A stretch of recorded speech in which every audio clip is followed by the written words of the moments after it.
What is up, wrestling fans? Welcome to episode number 588 of the Smark Out Moment Smack Talk podcast. I'm Tony Mango, joined by Callum Wiggins. Hello there. And Robert DeFelice. Hey. And we are talking about the current edition of the Hot Tags, where we're going to break down all the current events and rumors and news and gossip and TV recap and everything else that went down in the world of pro wrestling over the past few days that we feel like talking about. And of course, as always, we want to know what you have to say about everything, so drop your thoughts in the comments below while you're listening to this podcast. If you are on YouTube, make sure that you are also hitting that like button for the video and clicking the share button to pass this around.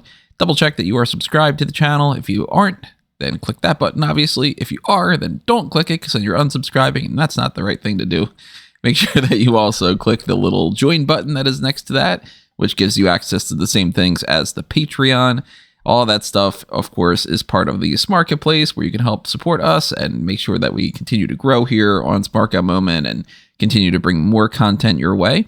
So if you are more interested in Patreon, it's the same exact thing. If you trust that platform more, you got the Dark Cast, you got the Pick Your Poison tier, which, for instance, we recently did something kind of wrestling related, wrestling adjacent, sort of, over on Fanboys Anonymous. We did the Big Money Rustlers Fan Tracks audio commentary podcast, where we watched that movie, which is an Insane Clown Posse film that stars, among others, Scott Hall is in it, Sabu is in it. So if you are interested in doing things like that, or you want us to do more of like the Superstar Scores or anything, that's what the Pick Your Poison is all about. Even if it's just $1 a month, it actually helps out quite a bit. And there's a little thanks button that's on there on YouTube as well, if you want to help out that way.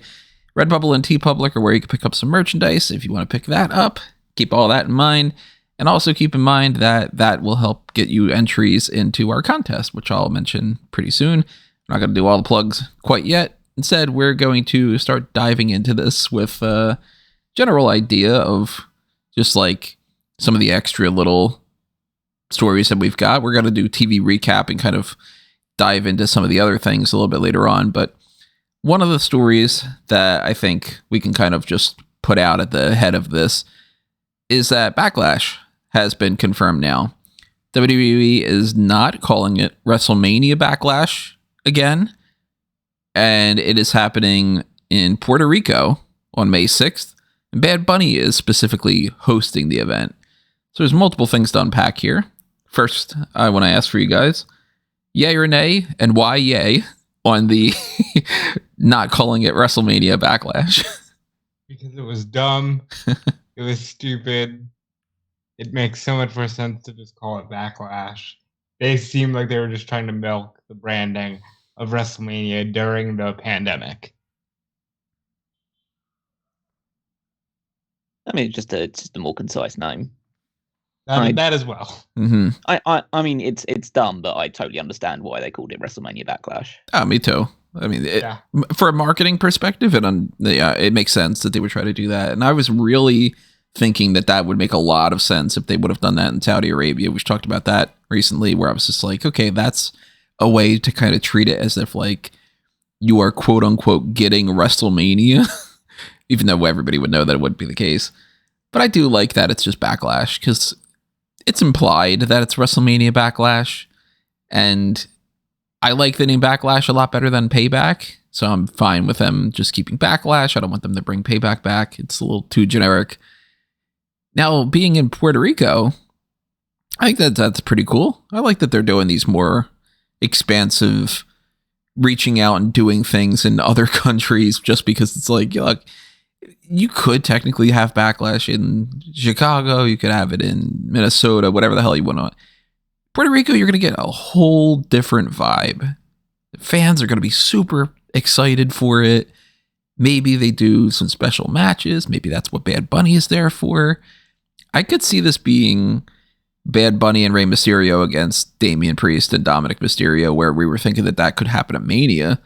Maybe they pushed it to Backlash. Well, they did announce him as the host, or like stopping him from wrestling. But I like that idea. That sounds really good, actually.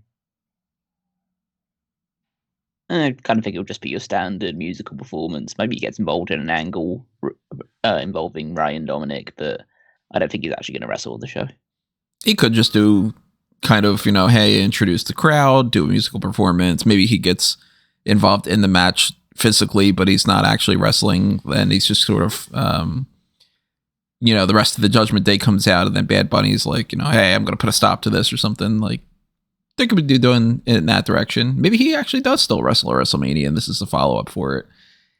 There are no shortages of ways that they can incorporate him here, but I think that that's a smart thing to do too, to have Bad Bunny on there. You get a media crossover star, you get somebody who's been in WWE as a, Royal Rumble competitor, WrestleMania competitor. That's the type of cross promotion that I like when they do, rather than when they just go like, hey, our special guest on Monday Night Raw is like, I don't know. What's that? Tardy. Yeah, like it's just like, who's this guy? Why is he doing something here? So I like that. I think that that's good. We got confirmation before about the King and Queen of the Ring. We didn't really talk about that, but there's not really too much to talk about. It's just sort of, we'll wait until we get closer to it and start debating who should be King and Queen of the Ring. That it's in Saudi, and they confirmed that that's the name of the event now, King and Queen of the Ring. I like the logo. Logo's nice. Nice and crisp. It'll be a fun weekend, Double or Nothing and King and Queen of the Ring. A little busy weekend, but yeah, and I think this is a good way to go. Any thoughts on the King and Queen of the Ring, Cal? You're not going to get me to say anything positive about a Saudi show.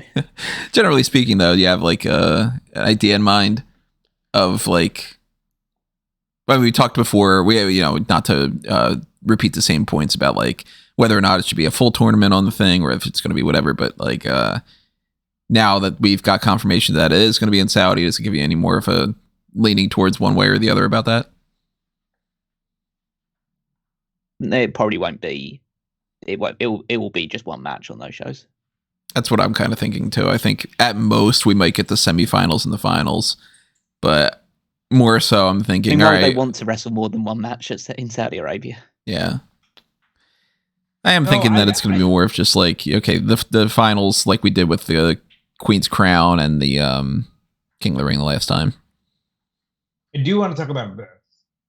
Brendan Thurston tweeted after WWE announced this during Raw this week that if WWE isn't sold or taken private by this date, meaning May 27th, the date of King and Queen of the Ring, then I doubt a transaction happens given timing around Raw and SmackDown TV deals that need to be made.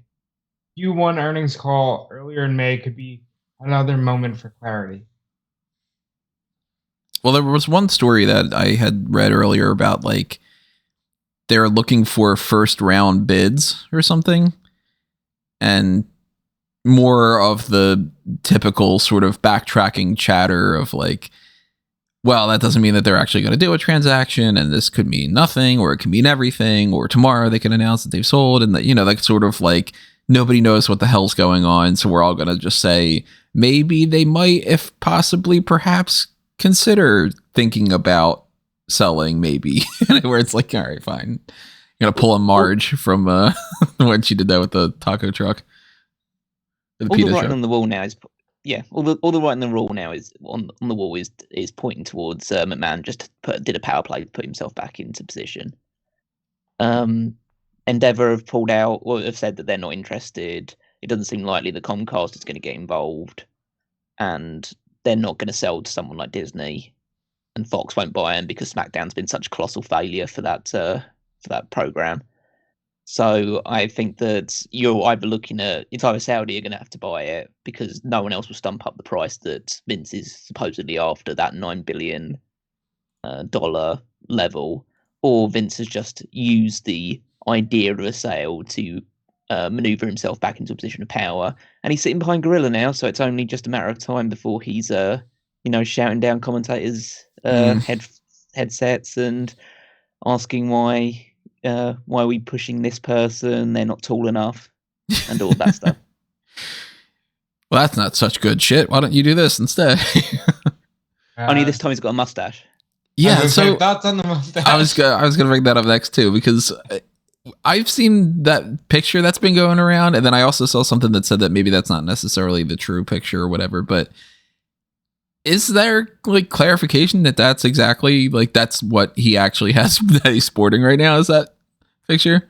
No, not that picture, but Sean did tweet that he dyed his hair and he has a mustache now. I'm assuming he dyed it like darker, not just like orange or something. And that several people are comparing him to Gomez Adams. Well, that's a real slight on Gomez Adams. As somebody that rocked a Gomez Adams stupid mustache and slicked back hair at one point in my life, which I horribly regret, that's not the look to go for. And if Vince is pulling that off, then that I'd love to see some pictures of it.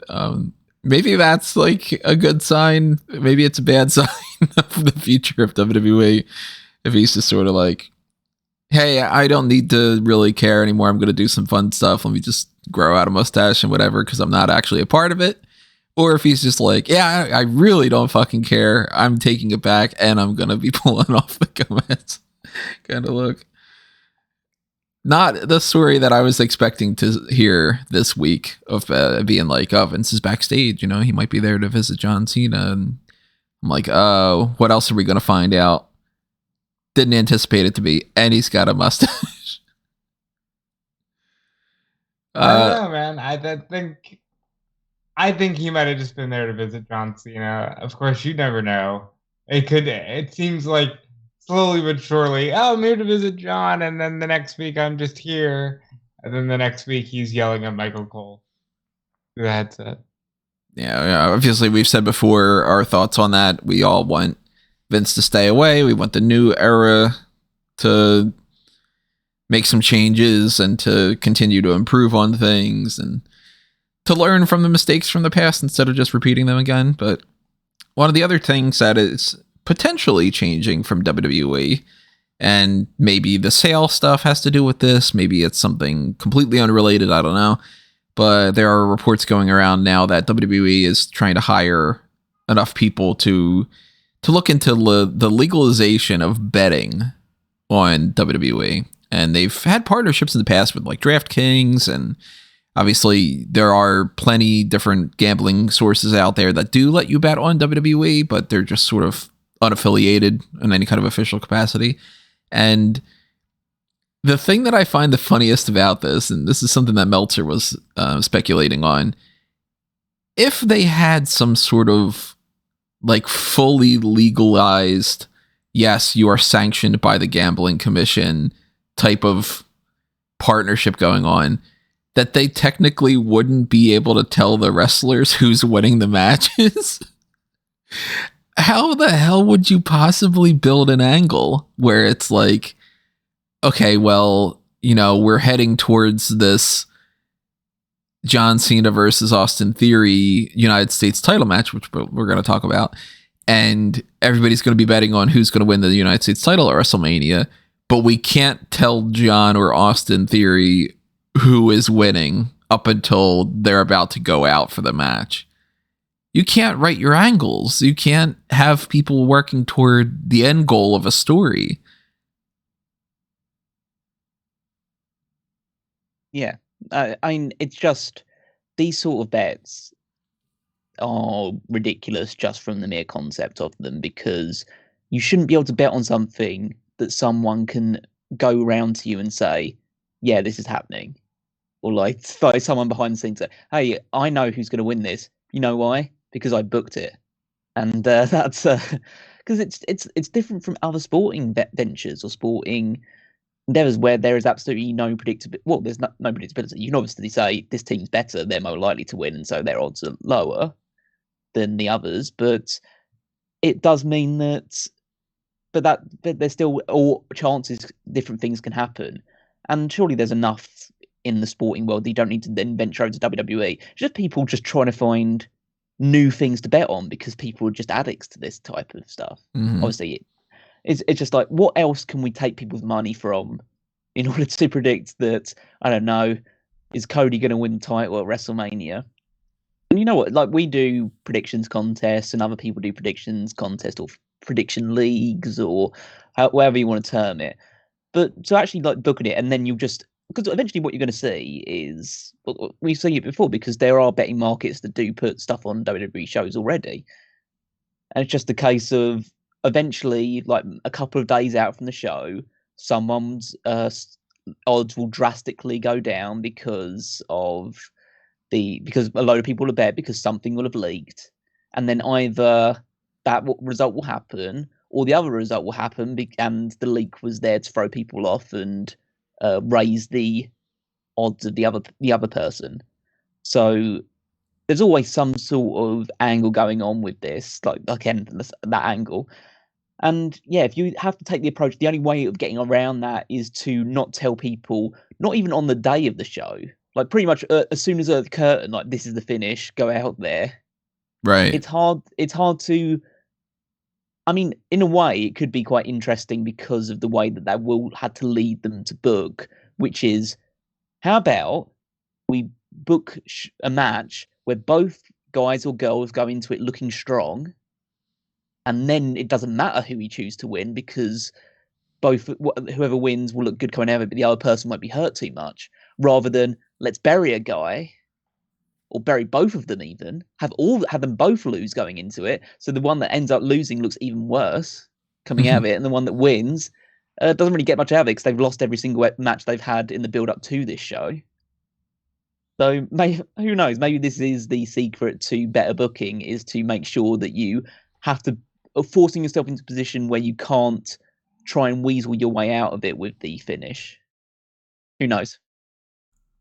Well, if we take DraftKings, for example, the kind of bets they do on DraftKings is how many times will Roman hit a spear? How many times will someone kick out of a finish? So they do more like kind of intangibles? Yeah, I don't know if they're going to straight gamble on who is going over, because if that's the case, I mean, I stand a good shot at winning some money occasionally, because, I mean, some of the shit's just way too predictable.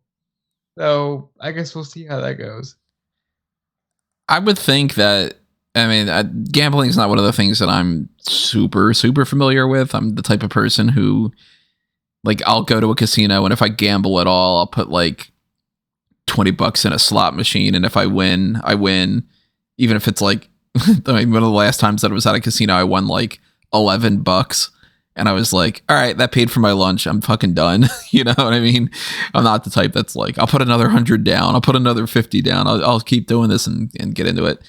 But when it comes to the betting side of things, like, I would think that sort of the onus is on the person that's taking the bets. And if you want to take the risk of potentially paying out a lot of people, then it's on you. Like, they shouldn't have to legalize the gambling in WWE if people want to do it. If like FanDuel Sports Club or something wants to have bets on, you know, is Cody Rhodes going to beat Roman Reigns? Most of us probably would bet that he would. Some people aren't. And you got to sort of go, well, do I think enough people are going to vote in the opposite way with enough money that I'm going to make money off of this? Or am I gambling on my own? And gambling, the whole concept is, I mean, it's gambling. Like, the casino is gambling, technically, even though the odds are heavily stacked in their favor. You go into a casino hoping that you're going to come out with more money. And the same thing with a bet. You're hoping that you put your $100 bet on who's going to open the card at WrestleMania, or how many RKOs is Randy Orton going to hit in a match or something. You're hoping you get more out of it. And the people taking the bets are hoping that you're dead wrong and that you're just handing them your money. Fair's fair, in my mind.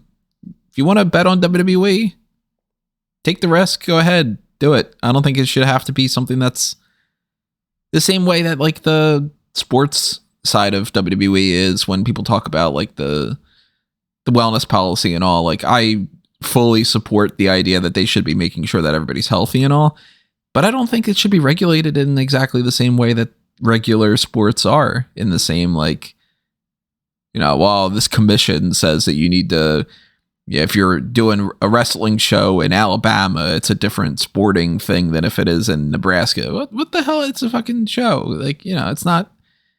It's sports entertainment. It's not sports. So I think that you're never going to be able to find the happy medium that goes there because it's just not Major League Baseball. It's not the NFL. It's not betting on the Oscars even, where you just don't know. Like, this is scripted. It has to be scripted.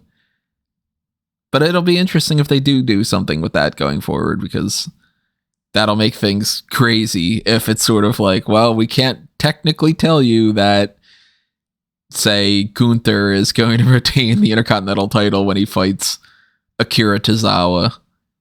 But we'll just go like, wink, wink, while we're talking about it in the creative meeting, The idea of betting on a match like that is so silly. And the betting odds skyrocket, Somebody else is just like, oh, you winked with your left eye. I thought that meant that Tozawa was winning. That's, some of those other stories. Let's talk about something that is kind of in-house, which is the Smark Madness tournament that is going on right now in the Smark Out Moment side of things. Now, we have round 2 up for the tournament, and I went through last night, got the round 1 results up and everything. Couple interesting votes that I thought were kind of a little bit of a shocker in some ways. One of them being that the Von Erichs and the Finleys tied. And I was like, yeah, I figured that this would be a Von Erich win. I was really shocked that the Briscoe family beat the Hennig family.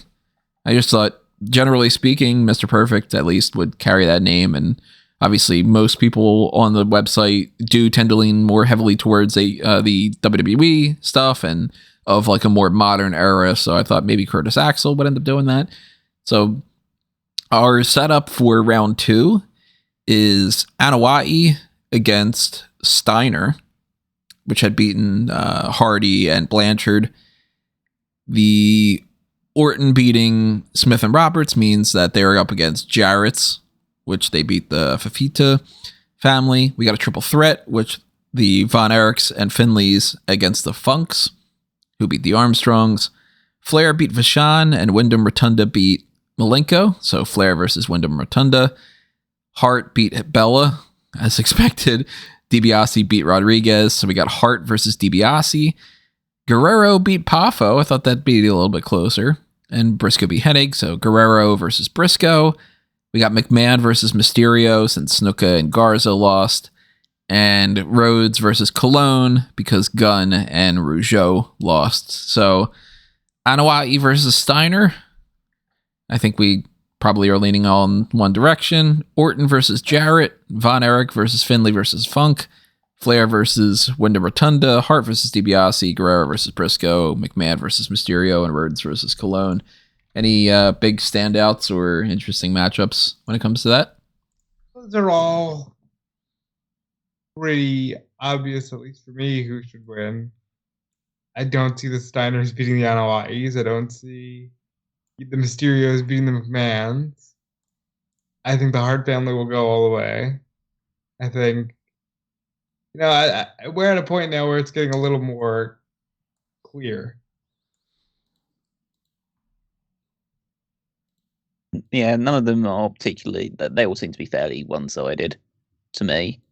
The one that may be the one that would be closest is probably Flair versus Wyndham and Rotunda, just because you've got obviously Rick and Charlotte on one side, but then you have a lot of dross after that with David for the most part. And then the Wyndham stuff, I mean, you've got a few more people to choose from that had fairly notable careers. I do have to say I am slightly disappointed that people somehow put the Von Erichs on par with the Finleys. It's like, read a book once in a while. I think that's going to be the closest one, is the Von Erich Finley Funk one, because I don't think that there's any standout huge family from that would be like just blowing out of the water, because I assumed that Von Erich would beat Finley, and if that ended up being a tie, then I got to assume that the Funk family is on par, if not potentially even going to win that one. So I do expect that it'll be Anoa'i versus Orton rather than Jarrett. I think it'll be maybe it's Von Erich or Funk. I don't think it'll be Finlay against Flair. I'm expecting Hart versus Guerrero and McMahon versus Rhodes for round 3, but we have a week to get around to that. So go ahead and vote on round 2 while you can. I will be closing that poll on Thursday night. We'll talk about round 3 when it comes to the hot tags next week, next Friday, and run down any other surprises and shocking votes or anything else along those lines. While you are over there on Smark Out Moment and you're checking out the little sidebar for this link to the Smark Madness tournament, there's also a link to the Road to WrestleMania contest we have going on right now, where you can enter to win a Dusty Rhodes Funko Pop. These are sponsored by fun.com, so go ahead and check them out over at fun.com. And you can enter in a whole sort of different ways, including by retweeting things and subscribing on YouTube and Facebook and Twitter and such. You've got the biggest ways to enter are to be a part of the Patreon or to be on the merchandise side of things. You know, if you pick up a t-shirt, you get like 10, I think it's 10, it might be 20 different entry points. And there's no limit to how many of them that you can do. All you have to do is just put your confirmation code for your order in there, and then I'll know for sure that you actually did.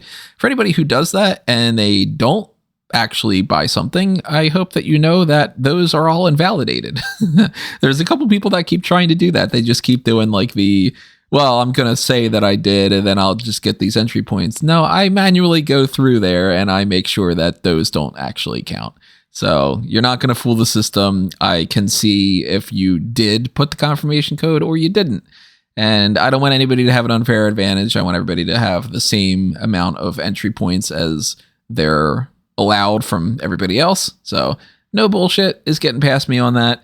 And if you want to win your Dusty Rhodes Funko Pop, then go ahead and do that, because that is ending a couple days after WrestleMania. So you still have some time to get a whole lot of votes in there. This is a means for me to kind of thank everybody for following us and supporting us. So thank you to fun.com for sponsoring that. And let's get back to some of these other hot tags that we've got going on here. Let's talk about Sarray from NXT. She is gone, and I am not in the slightest bit surprised about that. We haven't seen Sarray since something like October.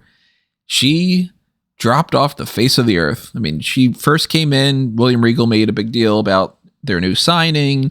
Sarray, I forget exactly what other names she went by, but she went by Sarray. That's her real name, I think. And she's coming from Japan. You know, we've had a lot of success with different Japanese talent in NXT with Asuka and Kairi Sane and Io Shirai and Shinsuke Nakamura. You know, I mean, there's been a variety of people that are like, yeah, okay, they treat Japanese talent well in NXT. And then we didn't see her. It was the pandemic. It took a while. However many months later, she comes in. And it seemed like it was like 3 or 4 weeks that they actually were like, hey, this is a new star. And then she stopped basically appearing. They brought her back for this Sailor Moon type gimmick. Then they dropped that. She's never really worked out in NXT, so I'm not at all surprised to see that they just decided to part ways. And probably she, more than anybody else, was just like, this is stupid. I don't want to be around here. I just want to go back to Japan and be an actually used talent that, you know, isn't going to be wasted here. I think it's the right move, for sure. Any thoughts on Sarray? Absolutely, it's the right move, because and it was not like it was an obvious one from the start, because WWE has, at least in recent times, a good track record with Japanese female talent. You look at the likes of Asuka, Io Shirai, Io Sky now, of course, and Kairi Sane. They did stuff with them, and they actually pushed them to a degree. Again, they put them in sometimes pretty I don't want to use the R word, but those types of gimmicks, you know which ones I'm talking about. But it's but yeah, stereotypical, let's say. Stereotypical gimmicks. Yeah, that's a better word. Yeah, and Sarray was the clearest example, the one which veered probably closest to the R word in terms of this anime schoolgirl Sailor Moon character, which it's just dumb. It's just like it was in the earliest and one of the earliest and worst examples of the shift to 205 Live and not 205 Live. Might as well have been 205 Live. NXT 2.0. Yeah, NXT 2.0. Well, the shift to 205 Live going over to NXT Level Up and all. Yeah, true. But yeah, that NXT 2.0 era, the early days of that were just littered with gimmicks like this. And still some exist. I mean, Scripps is still on the roster, so we're not entirely escaped from that yet. But yeah, I think when the report came out, and I think on Fightful they went into more detail about it, how essentially she came in and then very soon after, pretty much all of her supporters left the company, including William Regal. And obviously Regal is back now, but by this point it's pretty late to try and salvage Sarray. And I think it's a good decision to let her go fairly quietly and let her go back to Japan. There's plenty of opportunity there for her to resume her career, which was going very well there up until the point she joined WWE. So yeah, I think for all parties, this is the right step to take. Yeah, it's a shame because like you take away that 2.0 rebranding and she's just NXT Women's Champion probably and having banger matches. That 2.0 branding changed a lot of shit, and for Sarray, it meant that she couldn't have a really good run. I hope that she was able to pick up on something while she was wrestling in America, just because you'd hate for all of it to be a waste of time. But yeah, there's characters like Sarray. Where the fuck is Roderick Strong? You know, like all that. Like, hopefully we'll start hearing more news like this where these talents are allowed to, move on with their lives. You guys think that by the end of the year we're going to see Sarray versus Mercedes Moné? Potentially. I guess it depends. If she goes back to Stardom, then yeah. But there are other Japanese women's promotions that she might go to instead. But that would seem like a logical step. Maybe, like, again, because we don't know when she's going to go back. We've been told that it's imminent that she will leave the company. So you imagine she'd be back in Japan pretty soon afterwards. And who knows? Maybe there's another company that wants to take up on her. I mean, isn't she already booked for her first show back? I believe so. Yeah. Isn't it like she's already taking bookings, but WWE still haven't given confirmation that she is like released yet. But who knows? Maybe another company decides to take a shot on her. I mean, I'm not saying for one instance that like an AEW is going to sign her up, but they might see the potential that WWE decided to pass up on. If not, then yeah, I could definitely see her wrestling Mercedes at some point. But I imagine that they might try and spend a bit of time building her back up in Japan before they make that move to have her challenge for a title, because there's a lot of big stars in Stardom right now that are probably lining up to get their shot at Mercedes Moné and the top titles in Stardom. So she would need to rebuild her reputation there a little bit. By the way, she's only 26. Oh yeah, she's got plenty of time. There's absolutely no trouble there. It's just a case of, it's not like Kyrie when she first came back was immediately given. She never won the women's title in Stardom since her return. I think she's won a few other titles, but she's not won the top title there. They have a coordinated plan of who their kind of aces are at the moment. So, and Sarray is obviously a great addition for the depth of the roster, but they might not be immediately trying to thrust her into a top position yet. Yeah, she could just be, hey, look, we got Sarray. Isn't this cool? We'll give her some featured matches and we'll work towards incorporating her into the cards and stuff. Depends on how much they're fully booked out. She'll get back to the top eventually, but it might take a little bit of time.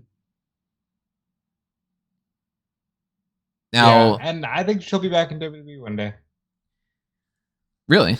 Only 26. Lot can change. I mean, we haven't seen a whole lot of people that have gone from the Japan side of things and then to WWE and then back and forth, like we've seen with I mean, how many times have other people jumped ship between other companies in America? But it's not the craziest thing to have somebody do that. Certain people do. bounce back and forth. We're all kind of expecting at some point that Sasha is going to be back, and obviously, she's young enough that it's not like, if you don't do it in the next 2 years, well, we're going to be past that point. Maybe. Who knows? I mean, we don't even know if we're going to be able to bet on WWE in the next couple weeks or something. Let's talk about Hall of Fame. Now, we've talked about this a couple times here and there, so I don't want to repeat a lot of the same arguments, but I mean, it's March 10th, and we still don't have a single announcement for the Hall of Fame.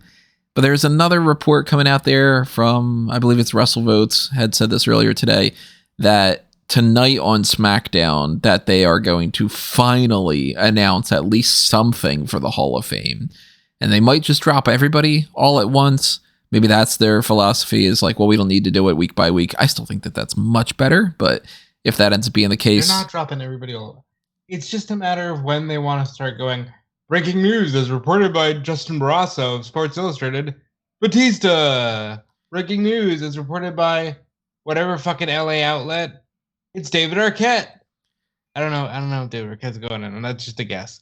But even so, I mean, if they try to do what they've done before, where it's like breaking news, this person's in the Hall of Fame, they don't have a whole lot of time left. Like if they announce somebody tonight, 4 weeks? if they announce somebody tonight, like Batista, they'll say them again on Monday. So then that becomes, you're waiting until Friday the 17th to go into person number 2, and then you're probably continuing on like that into probably the 24th or 31st. No, you're forgetting the fact that most of these announcements the last 3 years or so have all come via social media. They're just gonna have random news outlets announce who's going in. I mean, as far as like on Raw or SmackDown, that they'd be like, and it was previously broken by Sports Illustrated that so-and-so is going to be announced to the Hall of Fame. They've never done it. It doesn't stop them from doing it, but they've never done it before where they've been like, all right, it was announced that this person's going to go into the Hall of Fame, and it was also announced by this outlet that this person's going in, and it was also announced that this person, you know what I mean? They usually do it like one per week.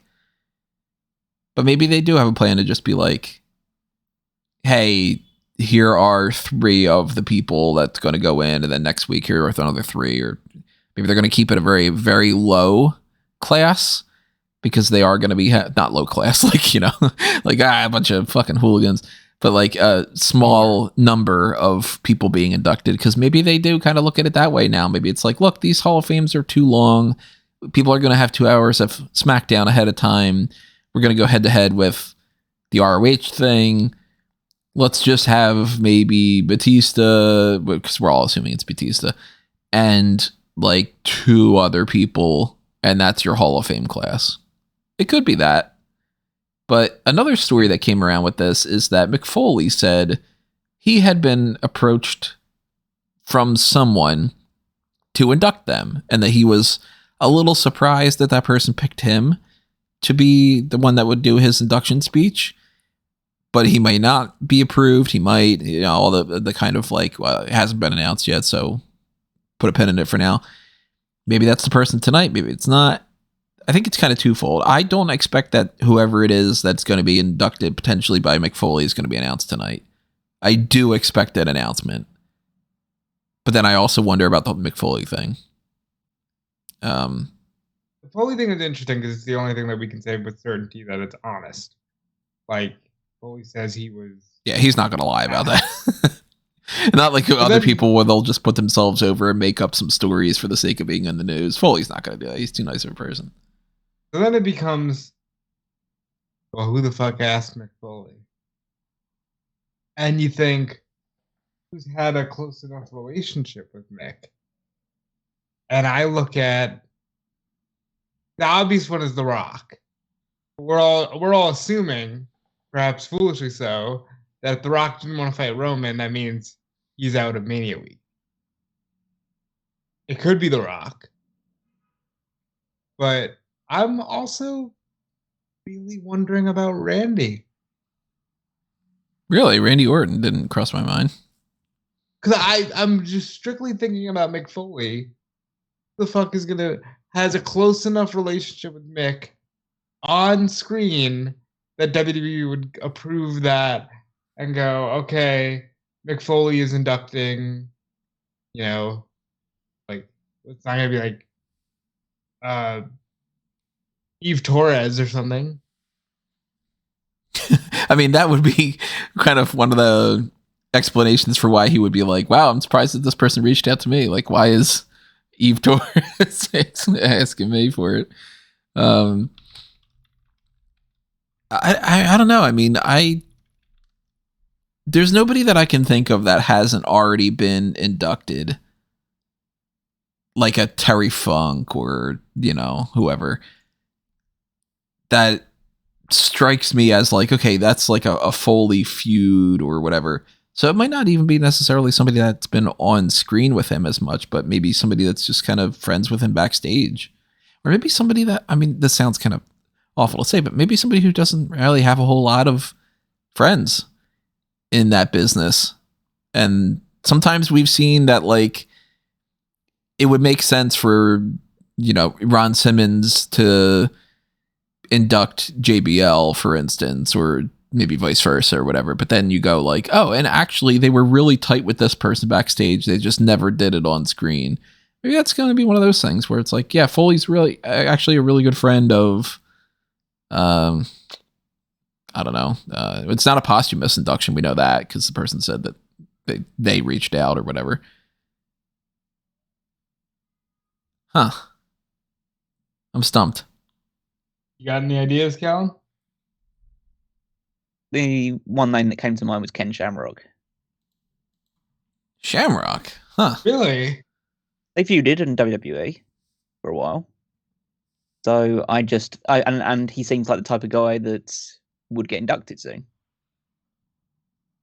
And that could be the type of thing too, where that would explain why he would be like, I'm surprised that they asked me and they might not approve that or whatever. But I love me some Mick Foley, so yeah. I mean, think about it. Like, who would induct Ken Shamrock?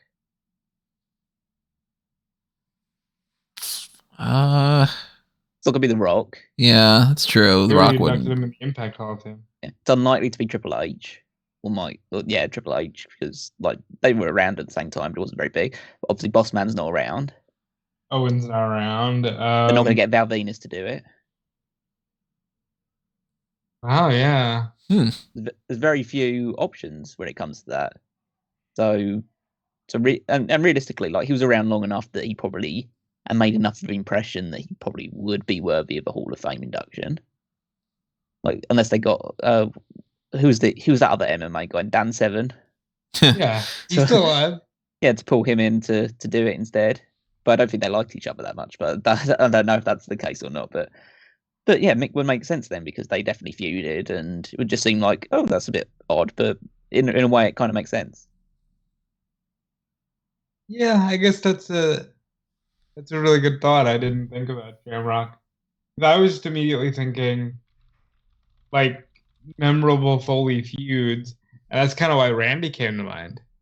Where it was just like, oh fuck, maybe he's just gonna go in the Hall of Fame. It's not like they haven't done that with a, active superstar. Like, they wanted Jeff to go in, Jeff Hardy to go in a couple of years ago.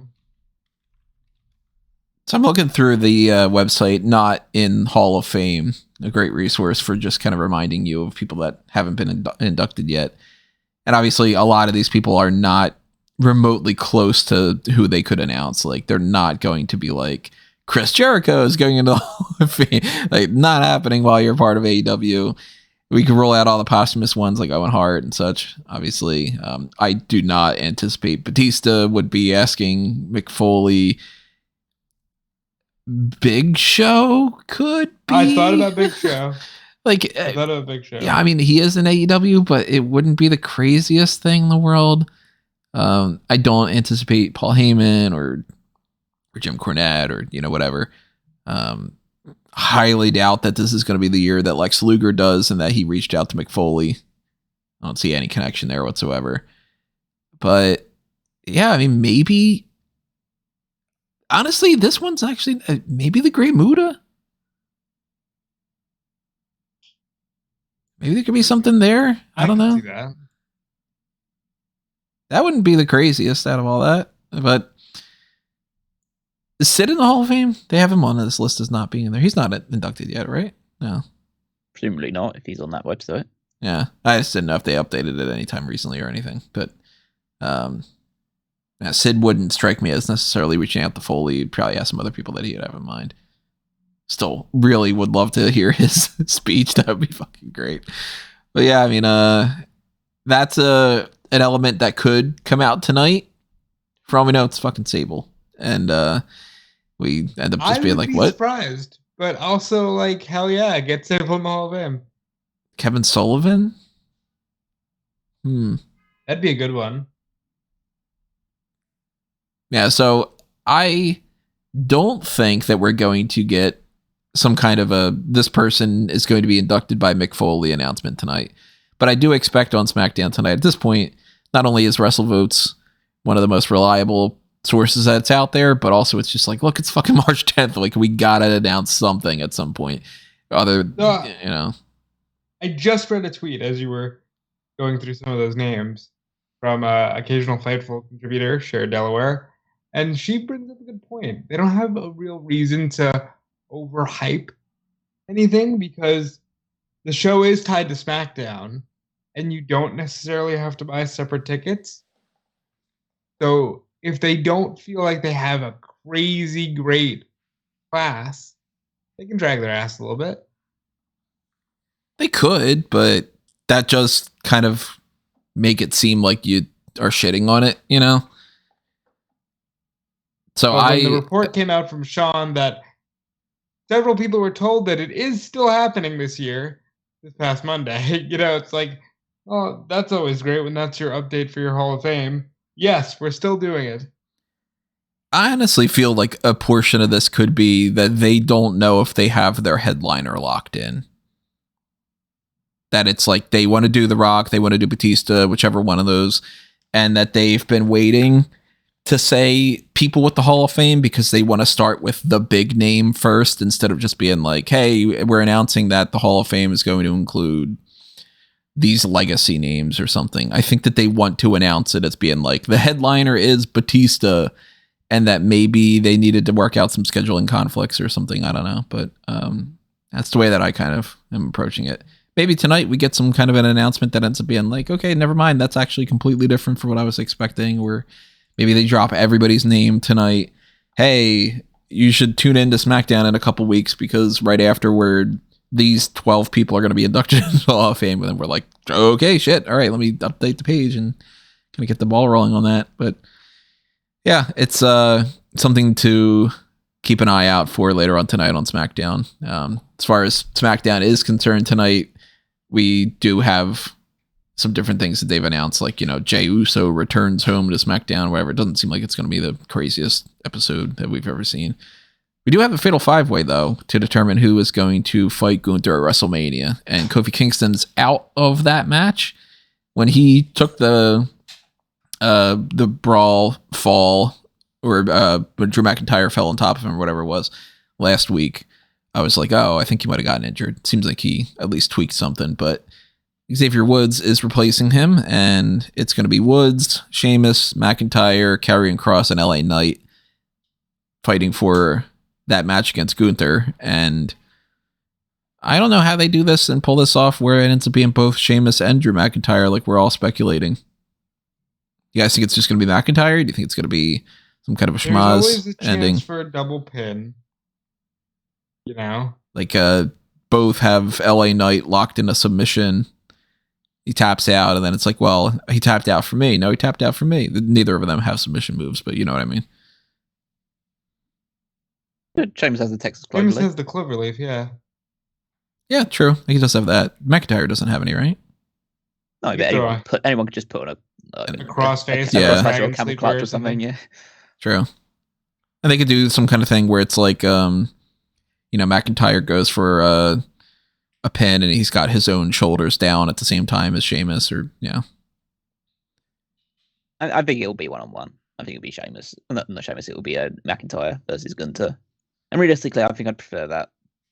I'm not someone who is very anti-triple threat in general, like some people are. Some people really hate those sort of multi-man matches, so they're obviously not going to like this match either. But I think that it makes more sense for Gunther to just have one big opponent rather than divide it up between Sheamus and McIntyre. I could see a scenario where McIntyre wins this match. He might even like steal the pin from Sheamus, or maybe he pins Sheamus.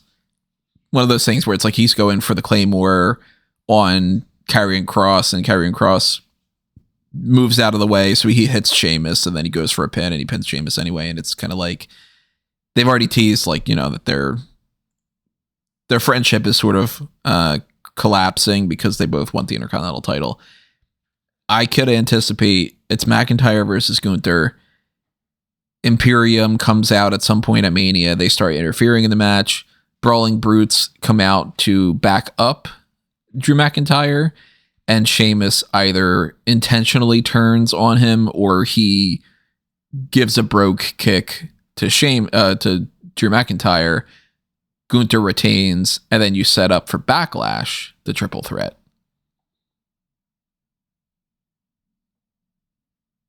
I would be okay with Drew just beating Gunther, and then doing, even though it's been done, just have Sheamus and Drew do like a best of 7 or something throughout the summer. And that could be the case too. Yeah. You don't even have to call it a best of 7. Just have them fucking trade the belts back. You know what I mean? Like that would be fun. I'd watch Drew and Sheamus beat the shit out of each other for the IC title a couple times.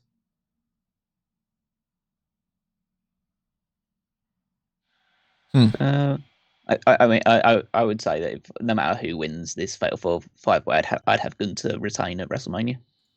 You know that he's legit the longest reigning, I think like a week or something. He's the longest reigning champion since Honky. No, he's a little bit underneath that, I think. I had read up an article about it on EWN. I'm forgetting exactly what the specifications are, but if he gets to Mania, I think, if I'm remembering right, he would be 2 people under Honky Tonk Man. No, not.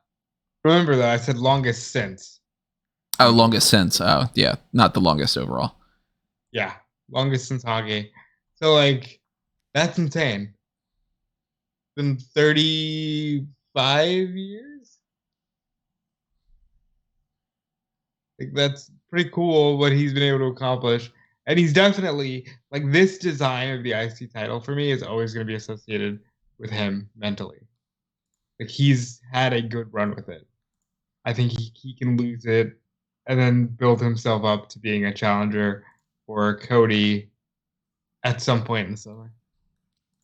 Yeah, if he makes it to Mania, which of course he's going to, he's not going to drop it ahead of time, he would be at 295 days. So he would surpass Mr. Perfect's 280, Greg Hammer Valentine's 285, and he would be the number 3 of all time.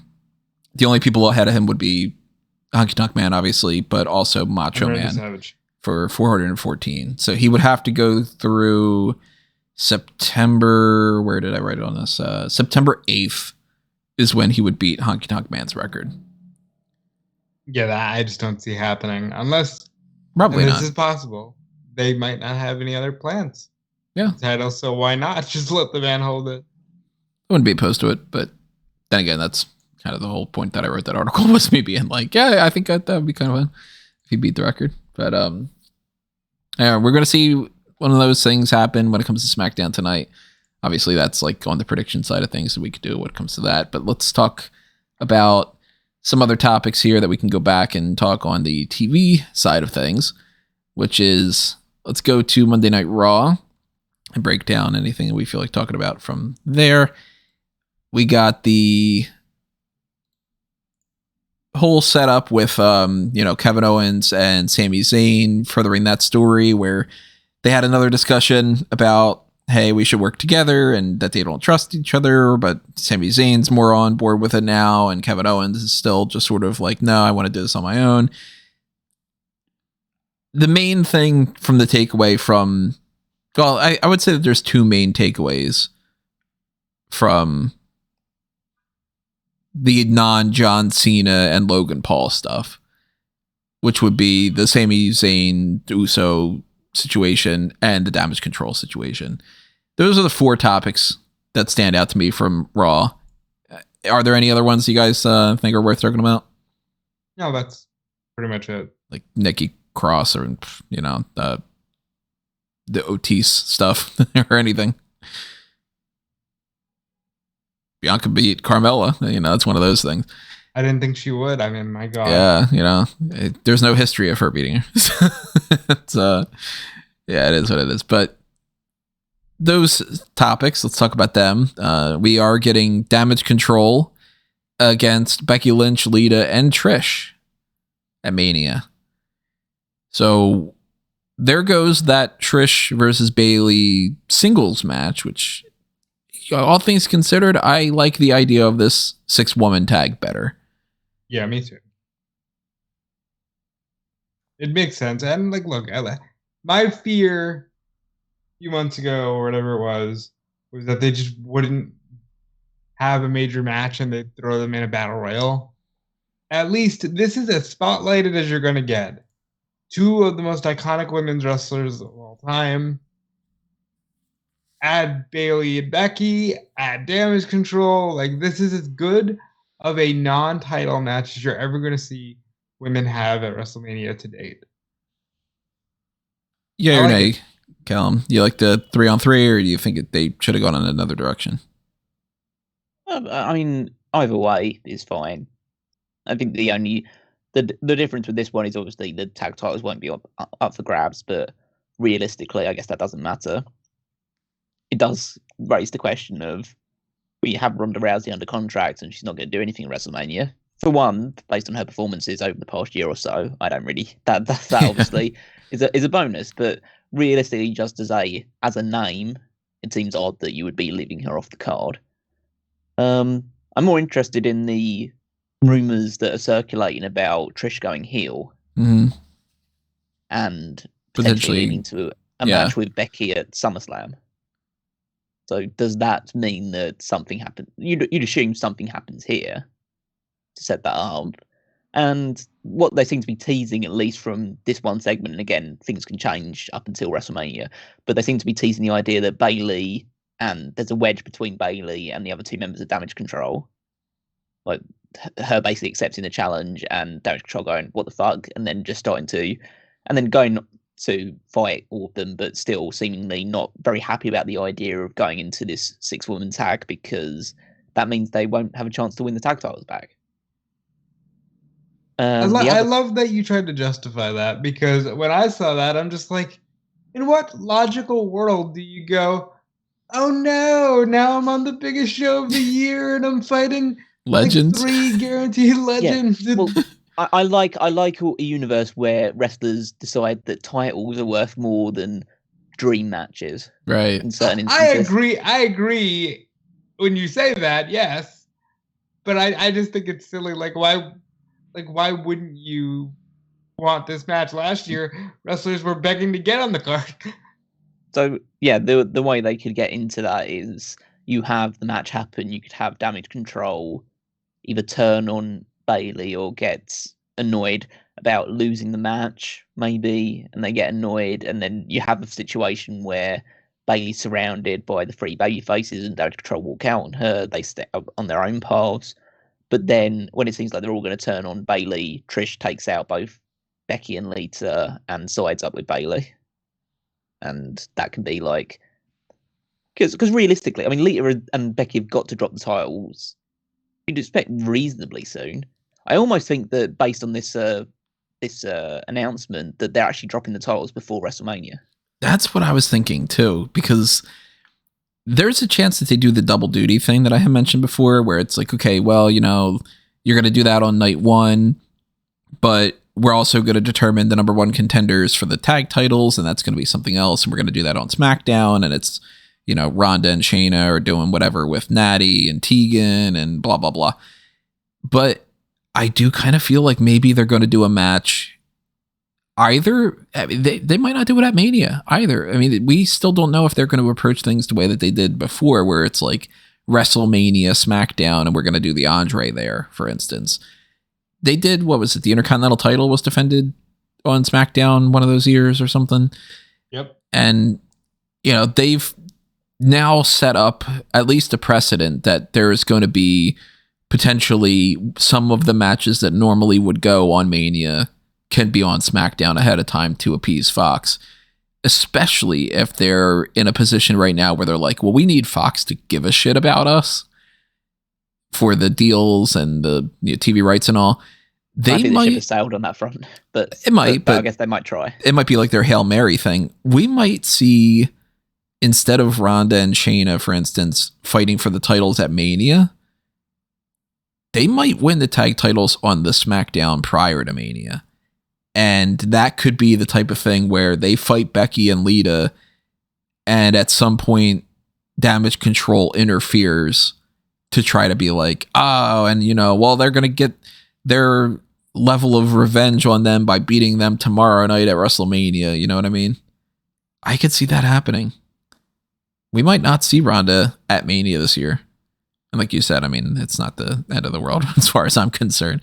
She also has like a hairline fracture, so maybe that's going to be a thing too. An arm injury, but it's not supposed to keep her out of Mania. She's very much supposed to work Mania. They should really just defend the belts on one of the other nights. Fuck's sake. It's a 2-night show. Why are we doing a third night where you need to throw WrestleMania caliber matches on? It's not that... Like, I think the idea of WrestleMania being so long that it's exhausting has kind of, overshined the actuality of it. Like, it's not that crazy where you need a third show of major matches. Now, I know that you guys are saying they're doing it to appease Fox. Mm-hmm. You still have a 2-night show to deal with. Like, just have Ronda Rousey wrestle. They do the 6 women on Saturday, have Ronda wrestle on Sunday. You do a number 1 contenders match on Saturday, so Ronda and Shayna wrestle twice. The more that time's like going by and that they haven't announced anything different for this, once they said it's the 3-on-3, I was like, all right, I'm starting to think it's Ronda winning the belt on SmackDown. I think they're going to do the Andre. I think they're going to do that tag title match, and maybe they do something else where it's like, I don't know. I mean, we don't know how many matches they're planning on putting on the 2 nights for WrestleMania, but we do know that like the likelihood that, say, Johnny Gargano is going to have a really important match or something is probably very, very low at this point. I highly doubt that they are building something with this Baron Corbin angle to be a WrestleMania thing, but maybe they have something in mind for that. Somebody like a Braun Strowman, I think at this point, probably isn't going to be doing anything at Mania, so maybe they have him wrestle on the Andre. Maybe they do that on SmackDown. I don't know, but the tag title situation, I'm thinking more and more is going to be on SmackDown. I think Ronda and Shayna are beating Becky and Lita on that. Which is just kind of like, it is weird that we have like 3 nights of Mania, but yeah. Maybe they do the 2-night thing. Maybe they do something else. Maybe they end up saying, hey, the belts are going to be on the line in this trios match. They actually referred to it as a trios match. I think it was Corey Graves, which I was like, oh, did they just like remember that term exists now that AEW is using it? But that's the thing that's updated to the card. Also, an update to the card is we do know Logan Paul and Seth Rollins are official. I don't really have anything to say about that segment. Do you guys? Nah. It's fine. It was just a good enough trash talking thing. They're going to have probably a fun match. The Miz is all over this. Like, I don't need the Miz in my Seth Rollins feud for WrestleMania. Thank you. You got to do something. Seth Rollins can't just not fight anybody over the course of a month. So I get it. Why? Roman does it. Yeah, but you can't do it with too many people. Then you're just, why are you watching the show? I mean, that could be the same for a lot of things. Yeah. Not too much to dive deep into, like Piper Niven and Nikki Cross and all, but I do want to just one quick thing about Logan and Seth. They're doing it right. They are, in fact, positioning Logan as the heel. So that's good. I mean, that needed to be, yeah. The Asuka and Bianca stuff didn't do anything more for me. They just did another one of those, like, hey, we're going to stare at each other because we're going to fight a Mania. Isn't it going to be epic? Oh my God, you guys. wait a couple weeks and you'll see a match. We've talked about that. I already told you how it's going to end. They're going to do a tag with Chelsea and Carmella and accidentally spray mist and then actually hit her and then point to the sign. Yep. On Sunday. So we got that to look forward to. Let's talk about the Austin Theory and John Cena promo. Yes, let's do that. So the long and short of it was Austin Theory comes out and says all the things he's been saying of like, hey, I'm the future and, fuck you, pal. And John Cena's response, which has gotten a lot of negative flack online.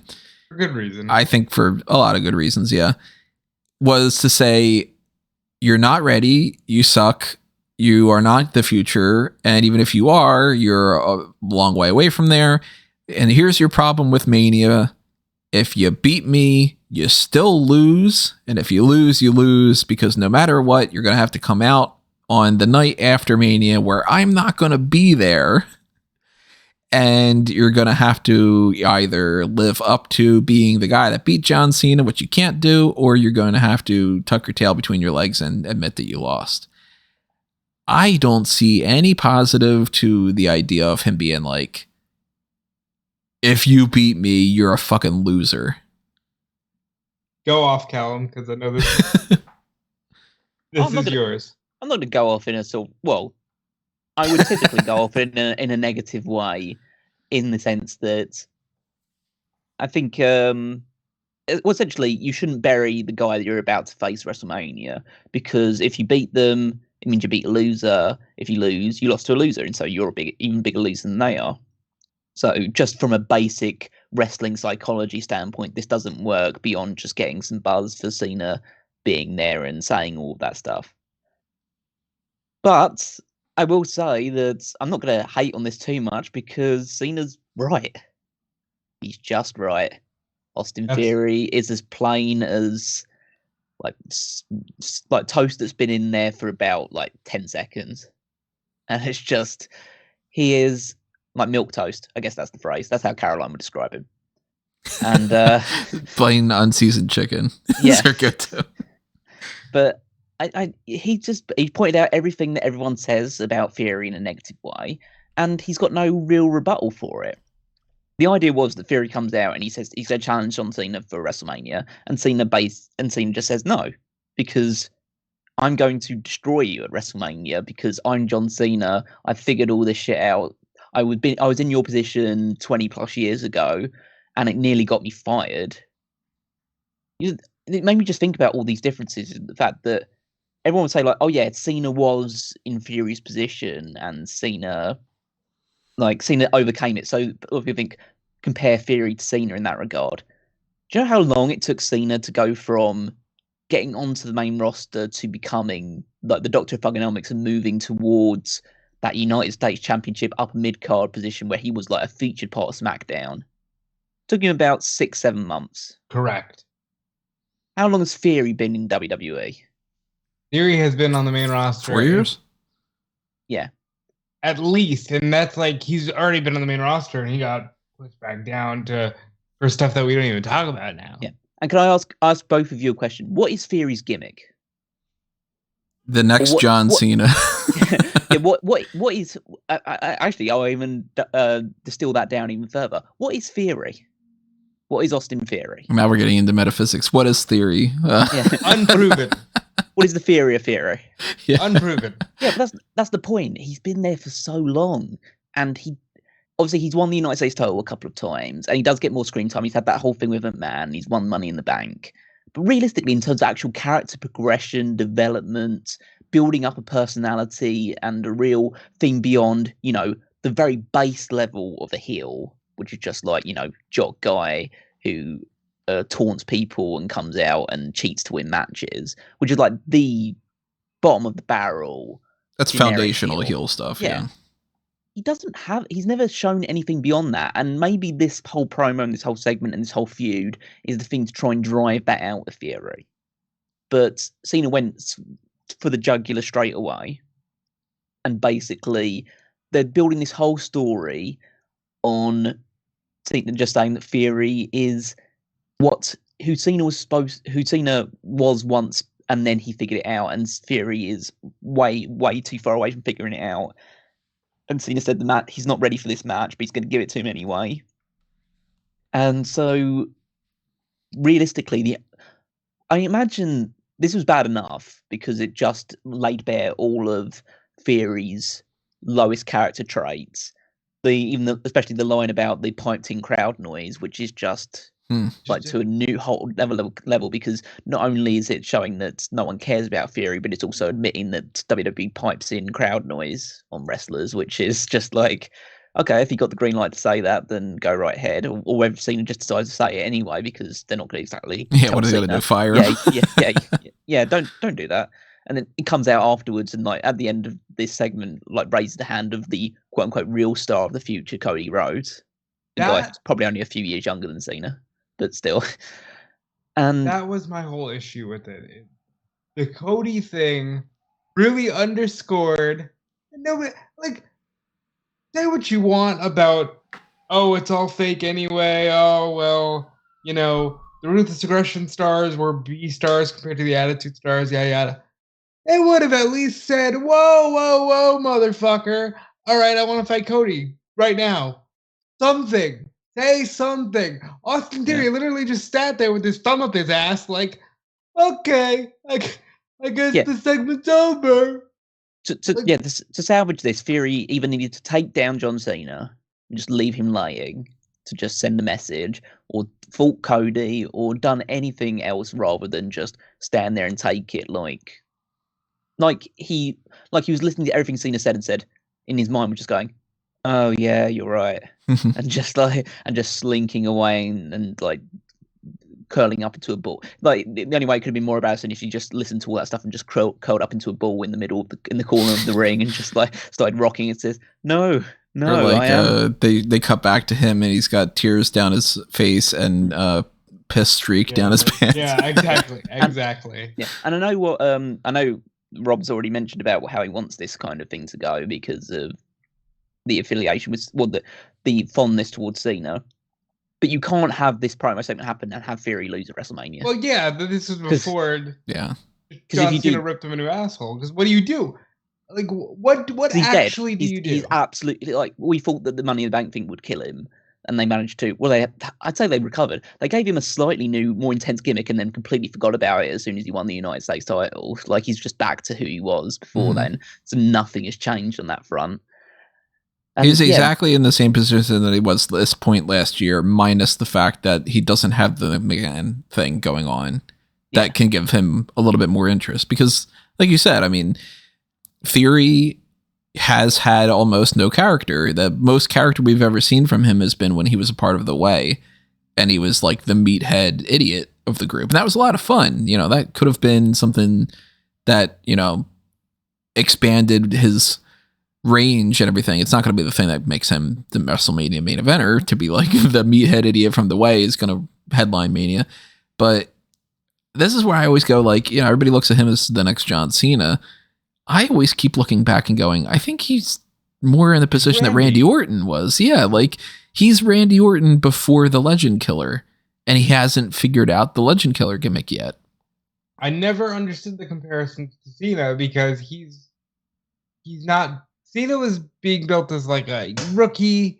Yay! I'm so happy to be here. Theory came in like Evolution Randy, like he's just a cocky shit that needs his ass kicked. And it worked for Randy, because Randy had Mick Foley throw him onto thumbtacks and like really make this guy look like, okay, he's tough. Yeah. And I think that's what Theory is missing. No one makes anyone look tough. Everybody can do flashy moves, but is this dude a badass? Yeah. Is this somebody that's beyond just, you do the same moves that everybody else does and all? By the way, Rob, you missed an opportunity when you said that Cody Rhodes is out there and Austin Theory should say, whoa. You could have had, whoa. It's so many different, two different versions of the Cody Rhodes whoa. But that's also my point as well. Randy became the Legend Killer a year into his run. Like again, it's taken. You've missed. I know I don't want to say because I don't want to completely say this. He's unsalvageable, but you really missed the boat with this guy. Like if this was the guy that you really thought would, whether it's the next Cena, the next Orton, whoever, you've stalled on it. You've sat on him way too long, to the point where he's just another guy on the roster. He is like you're saying, oh, he's seen as the next John Cena or the next Randy Orton. He's the next Dolph Ziggler. Because he's just a guy, a guy that everyone thinks could be something great and will never live up to that potential. But the thing with Ziggler, and I'm not even being funny here, there was more that made Ziggler stand out in 2013 than makes Austin Theory stand out in 2023. Yeah, well, yeah. So that's just from my vantage point right now, and I hope to be proven wrong because I hope this guy does develop that extra level, go the extra mile, become the top guy that everyone seems to proclaim him as just because he looks a bit like that sort of guy. And it's all a look thing with him. Yeah. That's the only reason people think that he is that guy, because he just looks like that guy. And so, and even though he's done very little to demonstrate, if he was like, I don't know, 3 inches smaller, no one would be saying anything about this, about Theory being that next guy. So, like but he's just right now. He strikes me as a guy like, I'd say, someone like Ziggler, Miz, I don't know, Shelton Benjamin, someone who will be in this business for the next 15 to 20 years, maybe have 1 or 2 2-month world championship reigns, and realistically, the career sums up to a whole lot of nothing. That's the trajectory he's on right now for me. So I want to talk a little bit about, this is not a new thing with John. John, post fighting The Rock, became very like, I'm now at a level where I'm just going to go out and speak what other people perceive as the truth. Because if you look at a lot of his feud with AJ was, your club isn't full of bullets, it's full of bull. You know, you're just another guy I'm gonna beat. But he did the same thing with Roman, billing into SummerSlam 2 years ago, where he was like, "Yeah, you're afraid of me because now that I'm back, they'll actually let me beat you." Like, it's almost too real. And for me, the issue is, you didn't need to sit there and practically shit in Austin Theory's mouth by saying, even if you beat me, you lose. Because then if you beat me, I'm not on Raw on Monday. At least if I win, I'll be the champion. But if you beat me, I'm not on Raw on Monday, and then you got to go out on your own. And it's like, what are we doing? Why is it just this thing, especially with John, and this is why I hate everything since he stopped competing for the title. Like, why is everything with this guy just wink, wink, look at the camera, wink? It's too much for me almost. Like, the thing with Wyatt, where it was just, isn't it funny how I never turned heel? All right, see you whenever. For me, it's too much. All right, you're giving us this, and it's fine TV, and everybody loved it, and oh my God, he cooked Austin Theory. Wasn't it great? And Cena's back. He literally said, I guess I'll just do the match because the fans want to see me. But, like, I have no interest in this. And realistically, they never need to bring Cena on TV between now and Mania. He said everything he needed to say, said exactly why he's going to be at Mania and why Theory won't beat him. They never need to bring him back. And I think that it's just a shame that we're in this place now where, there's a whole roster of people. And after a while, I thought it was embarrassing when Rock did it to Cena. That's why I wanted Cena to beat The Rock. Mm-hmm. It's 20 times worse now. Because it's like, you're just acknowledging that WWE loses credibility with each passing era. You know, Callum compared Theory to Ziggler. We could use this with Roman. Roman has been on top for so long, but we all only acknowledge the fact that he really found his stride with the tribal chief shit, ignoring the fact that he had like 7 years on top previous. Yeah, and that's longer than most of the legends ever have.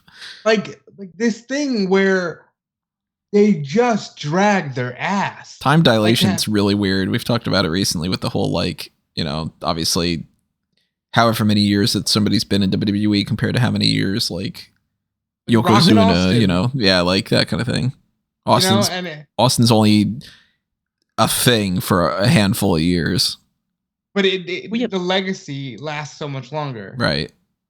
When you look at The Rock, and The Rock, he debuts in 96. Survivor Series 96, and by the end of 97, he's cutting the best promos in the company. Mm-hmm. And he's like Intercontinental Champion, and he's part of the Nation, and by next year, he's going to be WWE Champion. It's like, that's how you push a guy. Look at Lesnar. Lesnar was WWE Champion within like 4 months of coming up to WWE. Like, and don't get me wrong, a lot of promotions do it. I mean, I'll point at AEW as well and say that they have sat on some of their starting talent, their AEW originals, for way, way too long. I think Jungle Boy should have been a singles champion by now. Yeah, like it's crazy that, for instance, just to compare him with another one of them, that Darby Allin's like a 3-time TNT champion, and Jungle Boy's like, I hope in 2023 I get a shot at doing that. Like, what? Yeah. I mean, that's an example. Like, Darby Allin's a guy that they did push well and has gotten to that sort of level where he's probably always going to be like in that upper mid card range. Mm-hmm. Might get a few opportunities to the top title, but he's probably at the level he's going to be. They pushed like Orange Cassidy well as well. Obviously, they stalled a little bit in turn, like just to establish that character, and then decided, oh wow, he's actually great at wrestling, so we're going to push him as well. But there's a lot of names there that's like Best Friends in the tag team division, or Proud and Powerful were the guys we were always talking about. Why aren't they ever making these guys tag team champions? And the women's side of things, and how long it's taken them to do anything with. Well, realistically, they've never really done too much with Ruby or Britt, obviously, and but it's just a case of. Yeah, and WWE has so many examples of those ones where they just have guys and they're in the mid card, or they're in the mire for so long, or they're given that initial push, but then they retract back from it. Look at Corbin for that as a guy that they gave the Money in the Bank contract to, and were looking to see if they were going to elevate him up to the next level, and then they decided to back away from that one. And years ago, so, yeah. I don't want to make it this whole big wide discussion of like the problems in WWE, because the problems exist everywhere. Because it's a huge issue. It's a real big issue that never ever gets addressed. We're all talking about this great Roman thing, and it is great. Don't get me wrong, it's great. But the amount of time that it's taken to get there, Roman is already like, I don't know, man, I'm kind of done. We can't keep doing this. Like, you can't keep sitting on this talent. Yes, I'm glad that we've all discovered that people can be very useful past the age of 35, but it doesn't mean that that's when you start pushing them. You know what I mean? Like, it's so frustrating as a fan who has watched all of this play out year after year after year. It's very frustrating. It's not a case of saying that like you can't push older guys or like make them the top stars as well. It's just a case of if you really believe in a guy and you really think that they could be like one of the top stars in your company, then don't mess around with them too long. Don't just sit on them or wait and see like, oh, it's eventually going to come good. Right now, concentrate on this guy, but this guy is the future. But we're just working with a couple of other people right now. We'll get to him or her. And then it's a case of by the time you get there, they've been on the main roster for 3-4 years. They've been in mid-card feuds, like 50-50 feuds that entire time. So it's going to take so much more effort to try and convince people that, oh, this person's like the star of the future. It's like, well, I've just seen him or her like just going from feud to feud, really doing nothing of real note for ages. Like if you really, let's say really believe in someone, push them immediately. Yes. Immediately push them towards the top, because you know what? People will take fucking notice then. If you Take this guy and say like, oh, this guy was right at the bottom, and then within like 3 or 4 months, he's right there pushing towards the top. That's what gets people's attention, makes them believe that someone is worth their time and attention.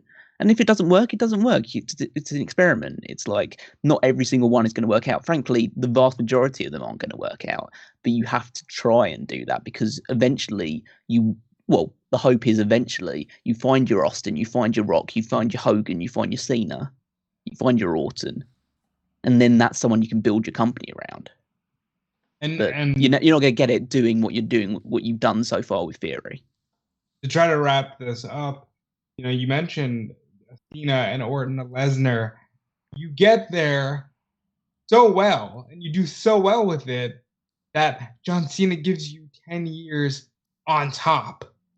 Randy Orton gives you, 10 years on top. Brock Lesnar gives you a year. He's able to go away for 10 years and is so strong because of that 1 year that he's able to dominate for the next 10 on top. You know what I mean? Like, there is value to how you treat these people.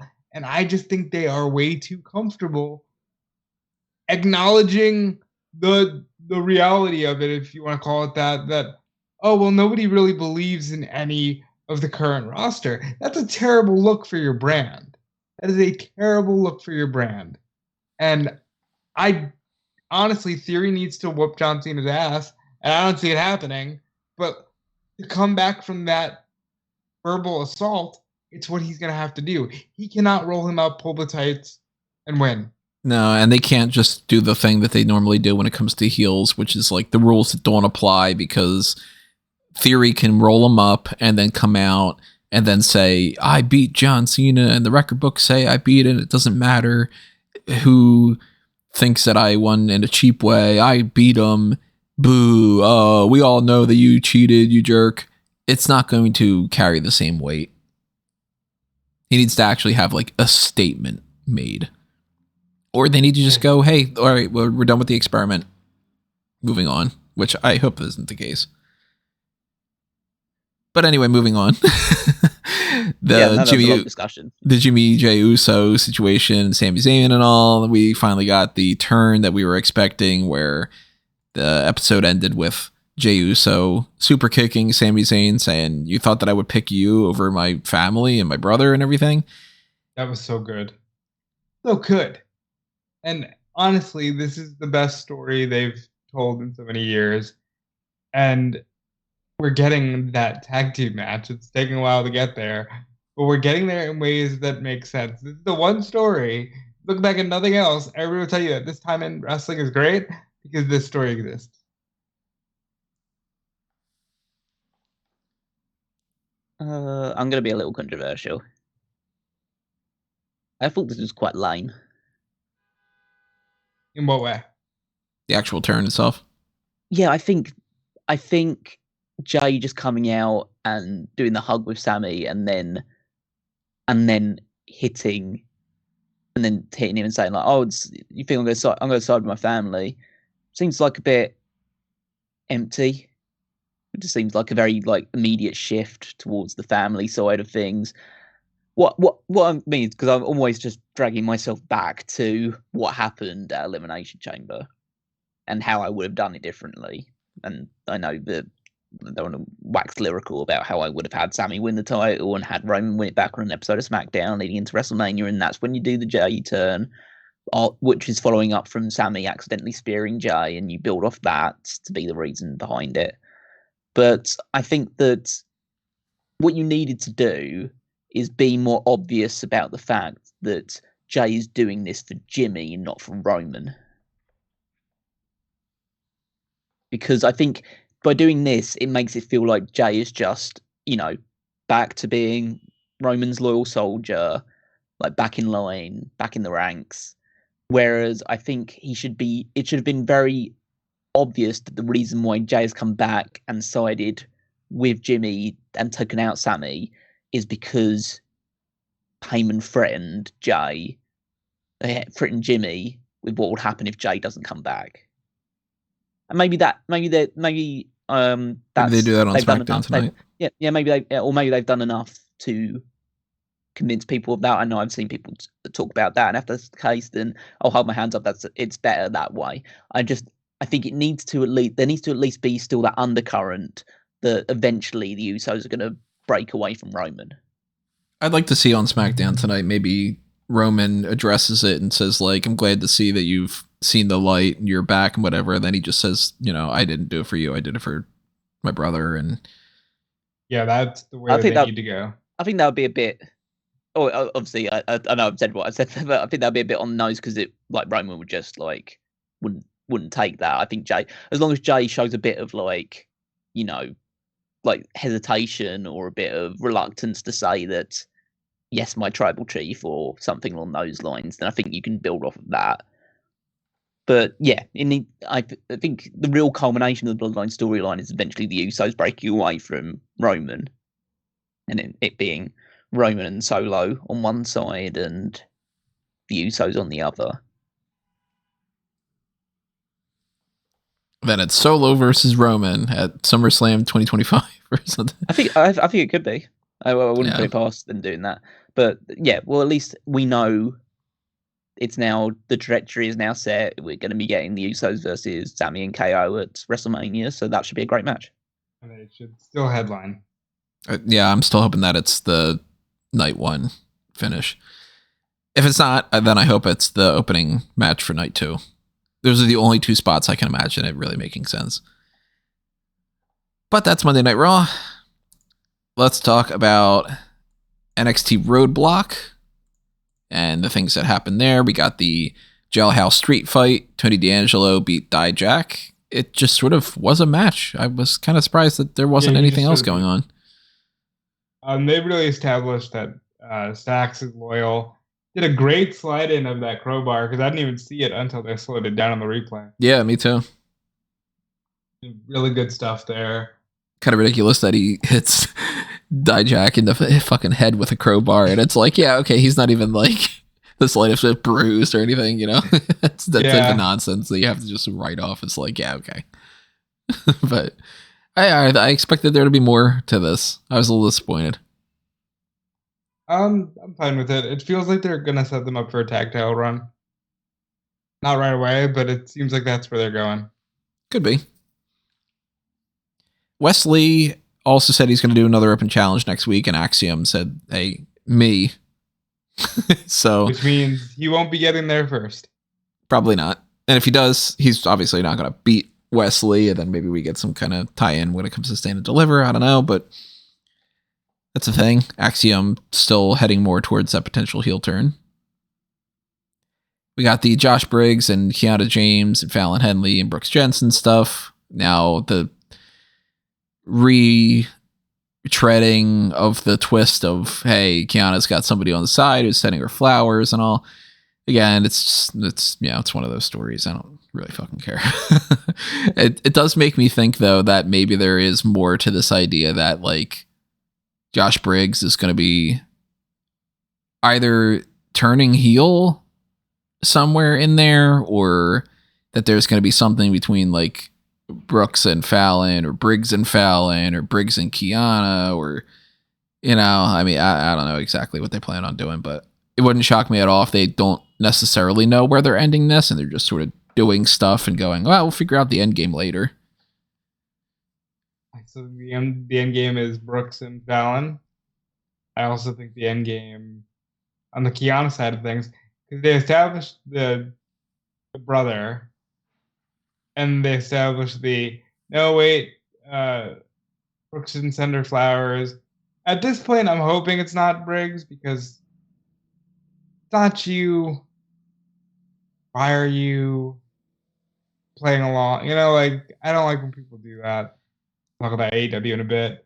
Yeah, it doesn't make sense storyline wise, but that it does not stop pro wrestling from doing the, hey, I fought by your side for like 6 years, but it was all a lie, and like that kind of shit. Maybe it's just the assistant, like Giovanna.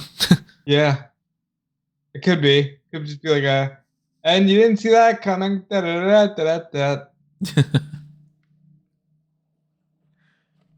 I hate this Gallus and Pretty Deadly thing. I think it's entertaining. What I can't stand about it is I think we're on like our fourth segment of Gallus says, I want to talk to Pretty Deadly. And then they do. And they go, so what do you want? And they go, we want a tag title match. And then they go, well, all you had to do was ask. We'll talk about this again next week. Although, I found myself saying, the new NXT UK is not around, right? Why do they keep bringing up, oh, it's the English against the Irish or the Scottish or whatever? And I was like, oh wait, this must be how every other country feels when every WWE storyline is like, America, fuck yeah. So I was just like, okay, cool. I can handle it in reverse, I guess. What else we got on Roadblock? We got the 6-man tag. Braun Breaker and the Creed Brothers beat Into Share. Not too much going on there. Gigi Dolan beat JC Jane. Just sort of happened. Jane attacked Dolan afterward, but the referee stopped her. Maybe they incorporate some kind of rematch with weapons. Maybe they just said that this is good enough. I don't know. That felt a little underwhelming to me. What about you guys? I will say it's always a good sign when you don't get an entrance. You don't get an yeah. Yeah, that's telling. Joe Gacy beat Andre Chase. And Duke Hudson said Chase University is a joke. So we're furthering that. I busted out laughing. There was a whole moment in this match where Thea Hale, who's been working with Tyler Bate on her yoga and her breathing, stands up to Ava and just goes, yeah, I'm not afraid. Yes. Woo! And everybody's cheering. And bam, Joe Gacy hits the lariat. 1, 2, 3. Like, what the fuck? Yeah. There's still a match going on. Yeah. What happened here? Yeah, it's pretty ridiculous. Also, this is the most that I've enjoyed Duke Hudson in his entire time in WWE is him just shouting at those two and basically, speaking the truth, they are a bunch of losers. Duke Hudson's been doing some great stuff with this Chase U thing. Really liking that. My favorite thing of the entire night is something that actually didn't even happen on the show. So I have to set it up by talking about 2 promo segments. One of them being the Grayson Waller effect. Waller's got Shawn Michaels, and they talk about, he's like, well, I am the best guy here, and you're holding me back, and, fuck the rest of the roster, and fuck the crowd, and NXT in general, and all this. And Shawn Michaels gets all offended. What is going on? Is there like an alarm at your house, Rob? What happened? I don't know, some kind of like beep, beep kind of thing. I don't know. Maybe it didn't get through on the podcast. We'll see. Let us know in the comments below. There's a whole thing where like Michaels is like, hey, don't you badmouth NXT. You can challenge me to a fight and whatever, but there's somebody else that wants to fight you even more than I do. And he introduces Johnny Gargano, and we're going to get Johnny Gargano versus Grayson Waller in a follow-up from their previous encounter. That's going to happen at Stand and Deliver. I'm excited for that. Message to Rob right after, hey, they did the Gargano.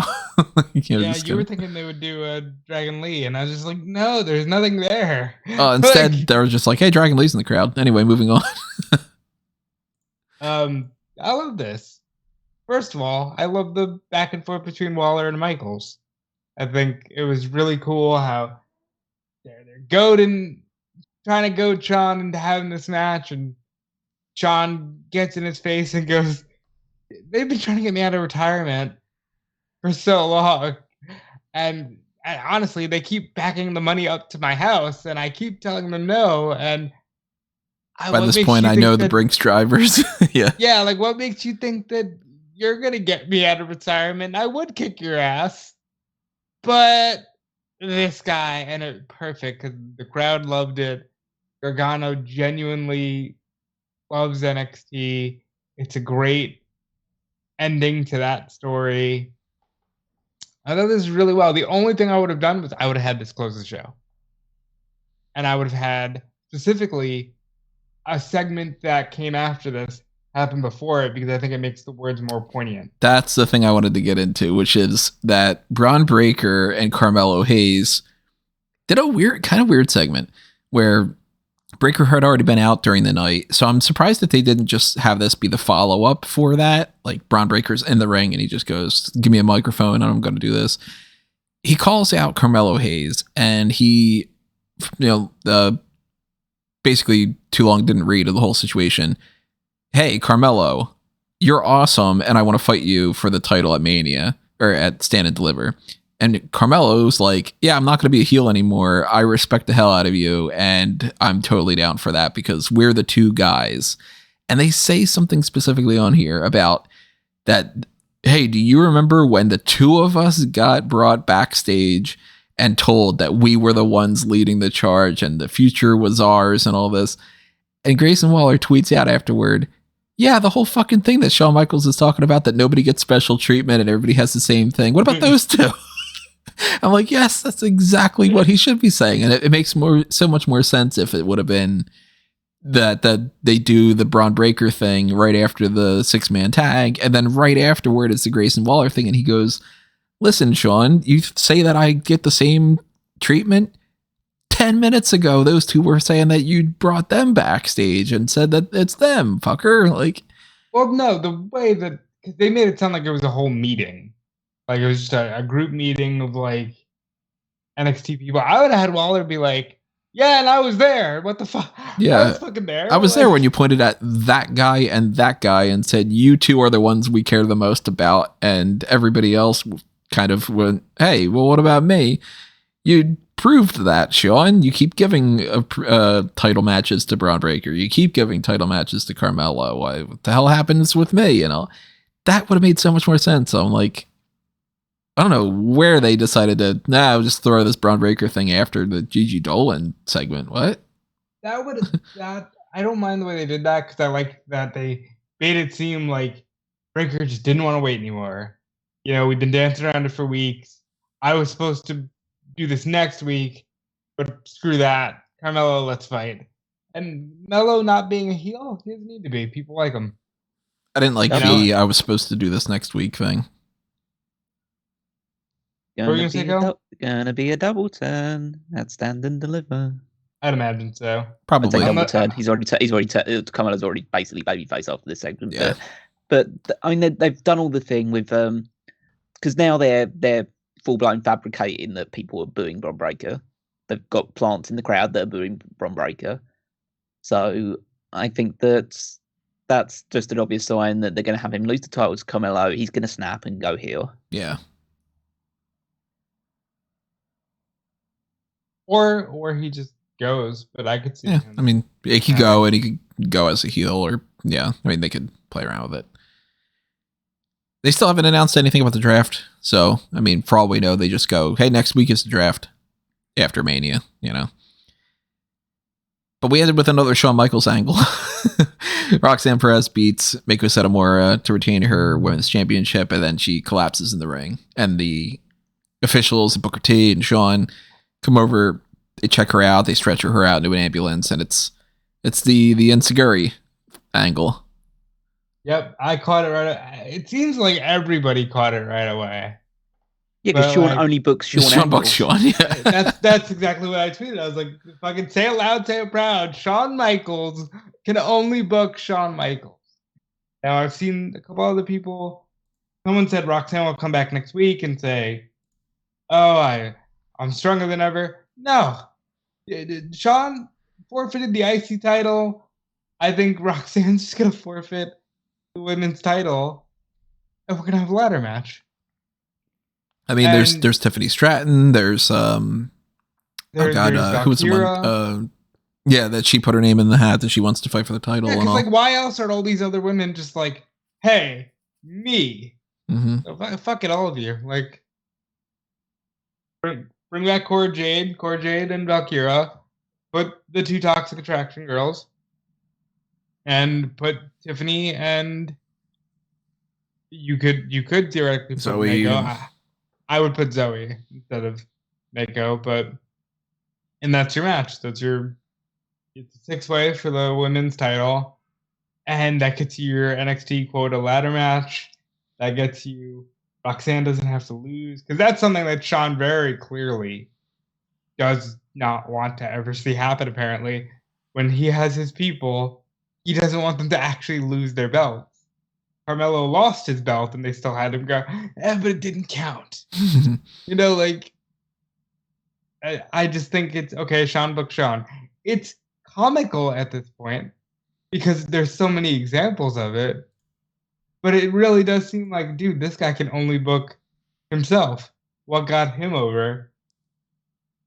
Like, oh, maybe do you not have any other ideas that don't stem from your own career? He's like, yeah, I got this really good idea. It's called the NWO. Yeah, it's still your friend. It's still the Click, Yeah, so I mean, I do think that there's a chance that Roxanne just says I have to vacate the title and that kind of thing. But I mean, maybe they have some other plan in mind. You guys up for talking about NXT next, or anything else moving on from NXT from AEW? Did we miss anything else? I don't think so. Covered all. Yeah. Java Kato and Apollo Crews are just gonna have a match next week. Yeah. Yeah, there's not enough room on Stand and Deliver probably, so just do it there.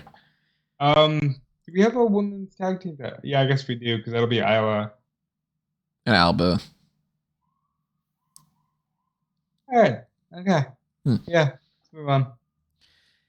All right. So on the AEW side of things, one of the things for us to talk about is one of our, maybe this will end up being my thumbnail. I still haven't figured out the thumbnail yet.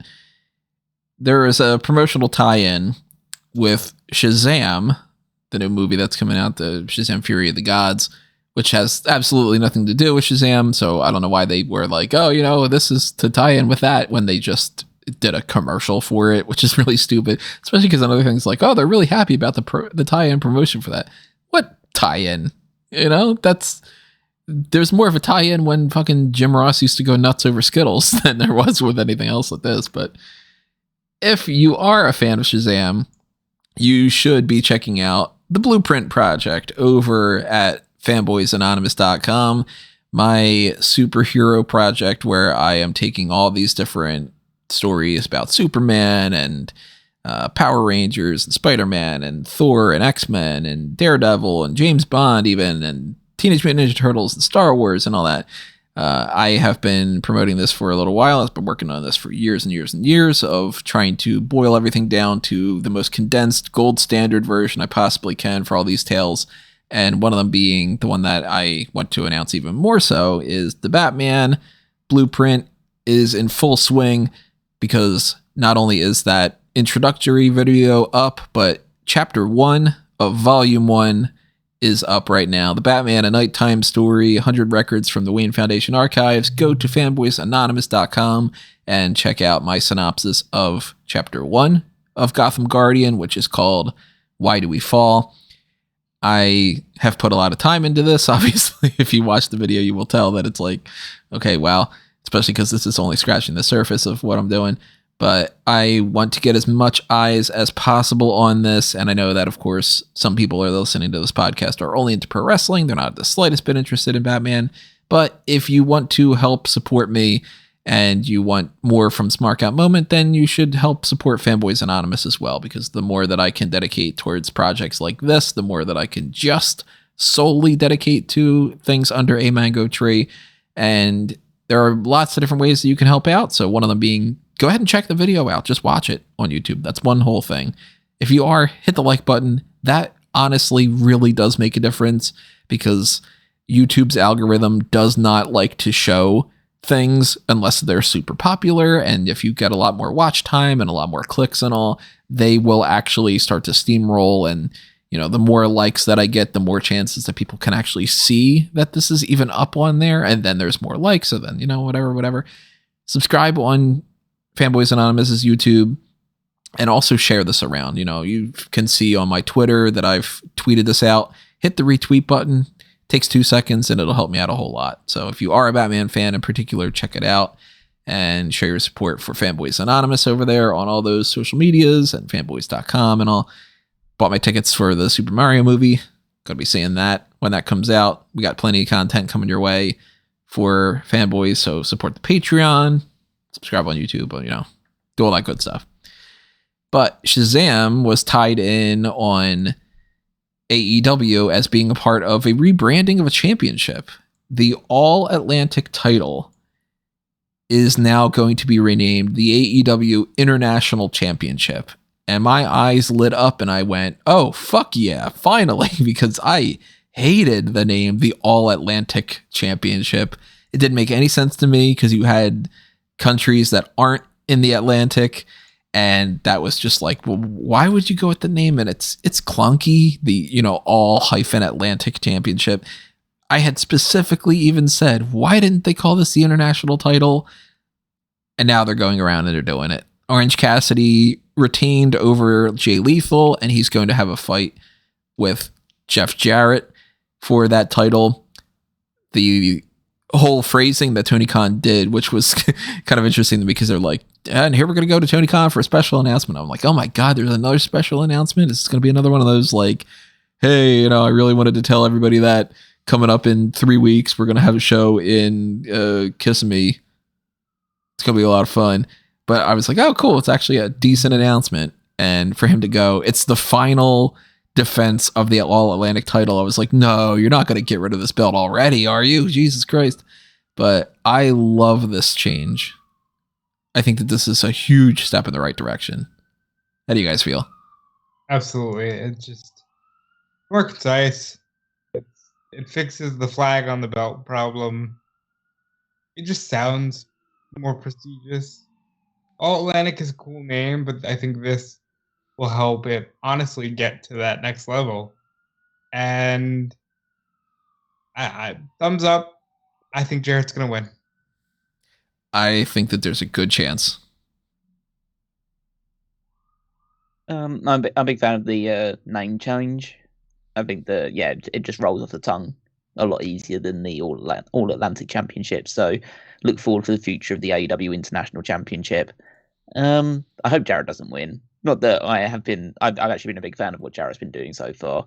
I just think that you should probably focus on putting it on a more long-term prospect. Yeah, you should, but, Is there anybody that stands out to you that you would rather have the next international champion than Jarrett? Oh, well, yeah, probably quite a few. I would probably look at people like Brody King. We'll talk about him. I would like to talk about Revolution, actually, if I had the opportunity to, because give us a quick rundown. Yeah, we weren't on the show. I was going to talk about it too. I think it's if not the best, it's definitely one of the 3 best AEW pay-per-views they've ever done. I thought pretty much every match on that show was great, or at least good. I think the weakest was the Wardlow and Samoa Joe match and the four-way tag match. Especially with the follow-up for it. Oh, yeah, definitely. Well, we'll talk about that. But I think that, if you have a show with that Christian Jungle Boy match, that Trios title match, which was just insane, the Death match, which was insane in a completely different way, but still great, and then the awesomeness of that Iron Man match. If anything does top it for AEW this year in terms of pay-per-view, I think would be extremely lucky. It just felt like an absolutely like this is a landmark show, and so I absolutely loved it, and I'm actually going to look forward to watching some more, like rewatching some of it, either tonight or on or over the weekend. Because I definitely want to rewatch the Iron Man match again. I thought it was a great show. Iron Man match was instant classic. Death match was an instant classic. Maybe almost too far in the gory direction. But I loved all of it. The only thing I didn't like, as you guys have already touched on, is the Wardlow match. And I was fine with the tag title match because it served its purpose, and then FTR came back. So just a lot of thumbs up from me. And I was actually surprised at how quickly the show was over, given the fact that it had an hour-long match, and they typically go till midnight anyway. I will say I initially felt like the Having Brian tap out was too much. Brian explained it very well. I no longer feel bad about it because I think he did a great job in explaining how and why it happened the way it did. And obviously, I already gave my opinions about Revolution on the post show. Go back and check that out if you're interested in that and you haven't already listened to it. Now, we do need to talk about the TNT title, but before we go into that, I want to go into another one of these like little side things that happen here. Ruby Soho at Revolution had turned. She joined up with Saraya and with, so we got Saraya we're talking about and Sarray on this episode. Saraya and Tony Storm. And now we got another heading in that direction where Willow Nightingale and Sky Blue were spray painted. So I think we're really hammering down on a lot of these names that we had talked about, where not only is Willow Nightingale and Riho in our mix, but now it seems like Sky Blue could be potentially a part of that homegrown crew. That seems like you could have your 5 right there, right? No, you can't go with Sky Blue. You don't think so? She's not good enough. Jade is going to fucking become a star through blood and guts.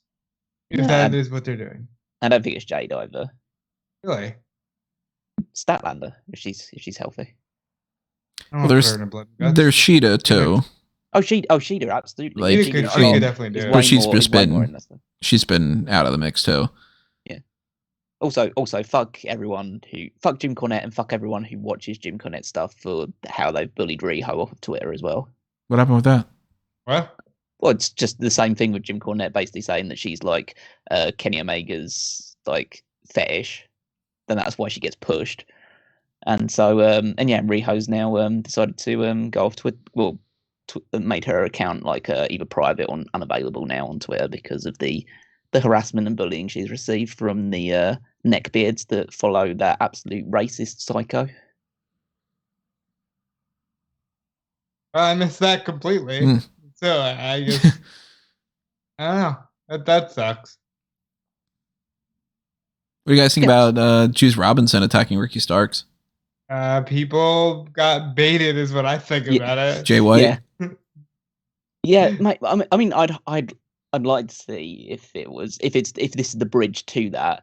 But I think the more interesting aspect, I mean, Juice Robinson fighting Ricky Starks, I mean, that'd be fine for a one-off match. I don't want to make like a long feud out of it. But the more interesting was Ricky's promo talking about the teasing of where he's going to go. I think everyone started to start questioning about, we said a lot of things about Cody recently. Is he jumping ship to WWE?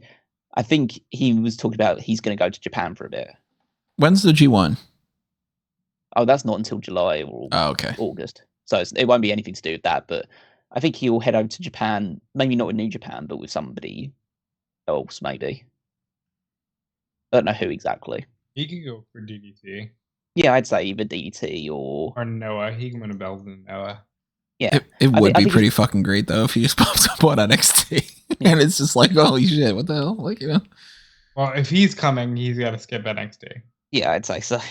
But I think that's a it'll be a nice little like filler feud. But I think that at the moment it's hard because Ricky obviously beat Jericho convincingly in the opener of Revolution, which was another good result. But at the moment, it doesn't seem like there's any clear direction for him to go off the titles. Because Cassidy would make sense, but it's a babyface thing, so it's a little bit weird. Like, maybe that would be the reason why you would take the title off of him and put it on Jarrett. So you can transition immediately on Jarrett, then yeah. Yeah, you could do that. Hobbs just won the title, and I know there's obviously history between Starks and Hobbs, but I don't think you'd go that direction just yet. And I think that Hobbs, well, again, we'll talk about that when we talk about the TNT thing, but I think Hobbs is the clear person to dethrone him as Jungle Boy. But that'll be further down the line. And he's not a part of a tag team or faction. He's already lost a match against MJF for the world title, and so they'd probably need to build him back up. So there's no real obvious path for him to become a champion in AEW. So I think he needs another path to follow. If Japan send him over there for a couple of months and then coming back, maybe with some gold around his waist, that could be a good way to satiate that need to continually push him, because he is a guy that you don't want to let his star dwindle that far, because he is that good.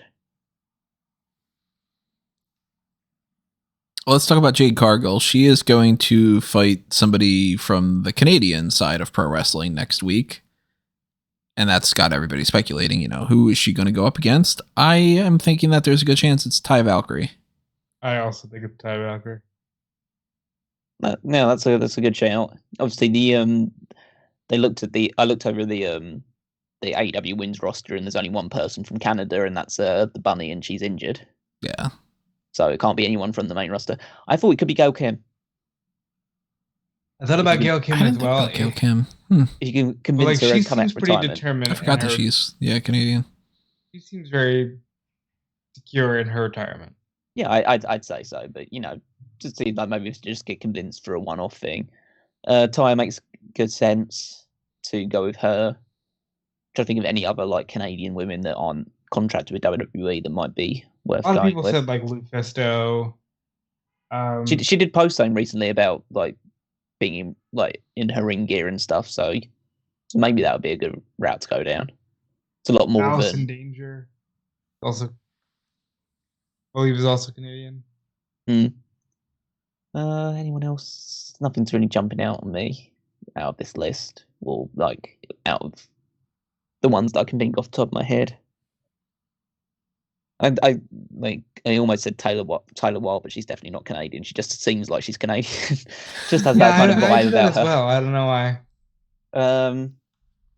Yeah. So I guess Tyra does make the most sense as someone they would just bring in for a one-off show and just be just another one to be fed into the ever-growing unbeaten streak. Probably know she gets signed with AEW. I wouldn't be shocked. She just finished up with Impact. Oh, she's finished with Impact now. Okay. And she's not signed to MLW, even though she's their champion. Does that mean that they're dropping the tag title soon? I would imagine so. But we'll see Dynamite before we see Impact, so there is that. Yeah, I'm sure that they have no problem having like some crossovers. Tony Khan seems like he'd be like, work those like 3 shows for them or something, So that's good. There was a point where I was saying that like she could be headlining Mania if she wanted to. She's very good. The roster needs more established women that aren't gonna wax poetic about WWE. It's honestly, it's the worst thing they're doing. I've had enough time to digest it that I don't care.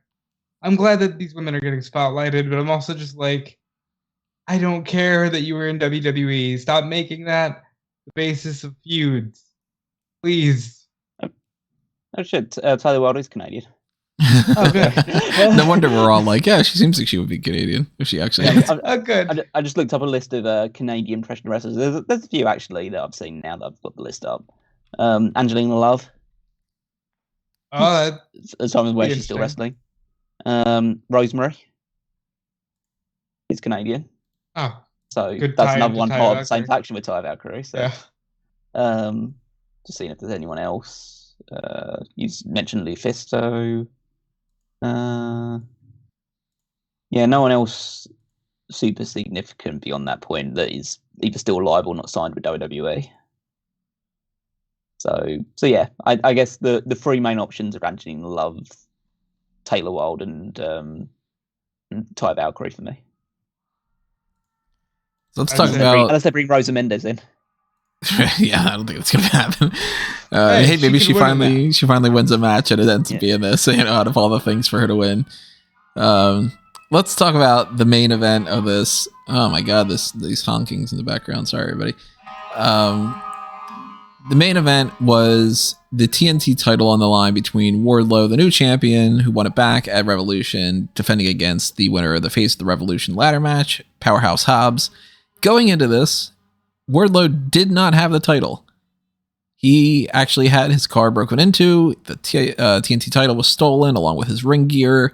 So I don't know if this was the plan originally to begin with, was to make this like a street fight type scenario, or if they just said, hey, let's go with it because he's not going to have his ring gear. They went and switched it up in that dynamic. And QT Marshall comes out and helps Powerhouse Hobbs win the belt. And look, I'm all for Powerhouse Hobbs holding the TNT title. We've talked about that however many months ago being like you know, he was still a part of Team Taz, and it was like, oh, this guy's doing really well. Like, hopefully they give him one of these belts going forward. I just don't feel like this was at all the right move to do with Wardlow. This sucked. Glad Hobbs is champion. Don't take it the wrong way. I don't care. The QTV stuff seems weird. He's wearing a QTV shirt. That's a thing. I'm wondering if they stole the belt and the gear in gimmick because, like, TMZ. Wow, he got his belt stolen. You know, like that. I don't know. It's very strange. I'm glad QT's on TV. Don't get me wrong, but this whole thing was being built on dark, and then it shows up in the main event of Dynamite. You know, like, did you ever see a QTV plug during Dynamite? Not that I can remember. No. Yeah, so, like, it just seems weird to me. And Wardlow now is gonna have a middling feud with QT Marshall. Like, I don't know. I kind of want to see some more from Wardlow after he had such a strong year. Yeah, I'm kind of in the mindset of this was the right outcome, but the wrong way to go about it. I think Hobbs is the right guy to be the champion moving forward.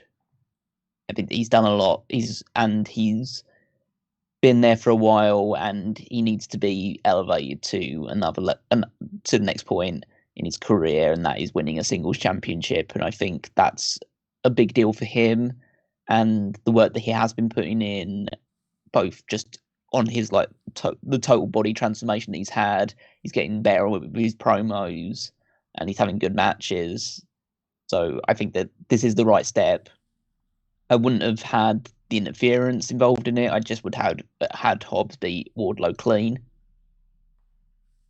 or by some means just involving himself rather than having to get QT involved in it, because QT is fine, but he is like a lower card jobber, so he shouldn't be associated with the main event of the company unless he is fully becoming just Hobbs' manager, in which case fine. But also within story, why would Hobbs want to hire him? He's proven that he can't bring anybody from the factory up, you know. Yeah, true. So that there's that aspect as well. So yeah, from the actual perspective, the execution, it's not great. I'm kind of okay with the idea of Wardlow winning the title but then immediately dropping it, because I don't know, there's been a bit of a disconnect with Wardlow, and maybe that's just because he disappeared after the Samoa Joe cut his hair off. And yeah, I think ever since he won the TNT Championship, it's been on a gradual cool down of him, and he just and I think a lot of it is down to the booking. I don't think as much of it is down to Wardlow, 'cause Wardlow's a very dynamic performer, and like people do pop still for the Powerbomb Symphony. But I think it is just a mix of him not being as a force of personality in terms of mic, skills, and charisma, able to like create moments for himself, and the booking, which just meant that, okay, we can't have him really interacting with MJF, or we're making TNT champion, but not really doing much with that right now because we've got all these other stories that we're putting more attention onto right now. And so he's just lowered himself. It's just forced him to just lower his status in the eyes of like the fans and the overall landscape of AEW. So yeah, I think the time was right to make that level up for Hobbs, but it is interesting to see where Wardlow goes from here, because he was at one point the hottest thing in the company, and now it seems like the third thing from it. At this point, I'm kind of like, yeah, maybe Wardlow should consider going elsewhere if they don't want to prove that he is going to be that guy going forward. True, but will you say the same thing about Theory after WrestleMania? I think Theory's in a weird spot where it's like, you know, maybe Theory would be better off in like an AEW. Yeah. Well, at least some. I think, I think he would definitely benefit from a place where he's got to that's got to force him to come up with his own character. Yeah. Wherever that ends up being, whether that's AEW or an Impact or New Japan or something, just somewhere where he has to rely on himself. And then he could definitely be a guy like Cody, who develops that skill set somewhere else, then comes back and is able to demand more money and more attention from that point. To be fair, a lot of people in both WWE and AEW could definitely benefit from that, but that's why these smaller promotions are actually pretty important. Merch is still there. But in terms of other stuff, because I know that was the big talking point for AEW, but I also want to mention the Dark Order and Blackpool Combat Club stuff. I think that's still it was one of the most interesting things for me was the fact that we knew it was coming, but they're now full-fledged heels, like beating the shit out of Dark Order after the match, taking out Hangman as well, leading into next week where we've got, because it's in Canada, Stu Grayson is back with the Dark Order. Could be the original Dark Order and Hangman Page against all three current members of the Blackpool Combat Club because of Danielson deciding to go home for a while. And yeah, that should be a fun match. But I'm interested to see, like, with Danielson away, whether these three are just going rogue right now.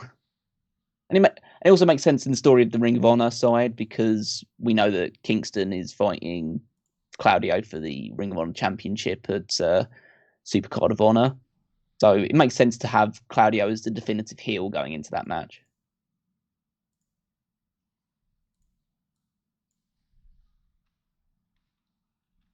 Any other thoughts, Rob? Think not. Might have his thing muted and he's not too sure or something. I don't know. Yeah, but I can't recall anything else from Dynamite that's like super worth discussing. Hold on, I'm here now. Blackpool Combat Club turning heel is fucking awesome. I'm shocked that we're getting Stu Grayson in Winnipeg. I think that's really cool. They're gonna do the Super Smash Brothers and Hangman against the BCC.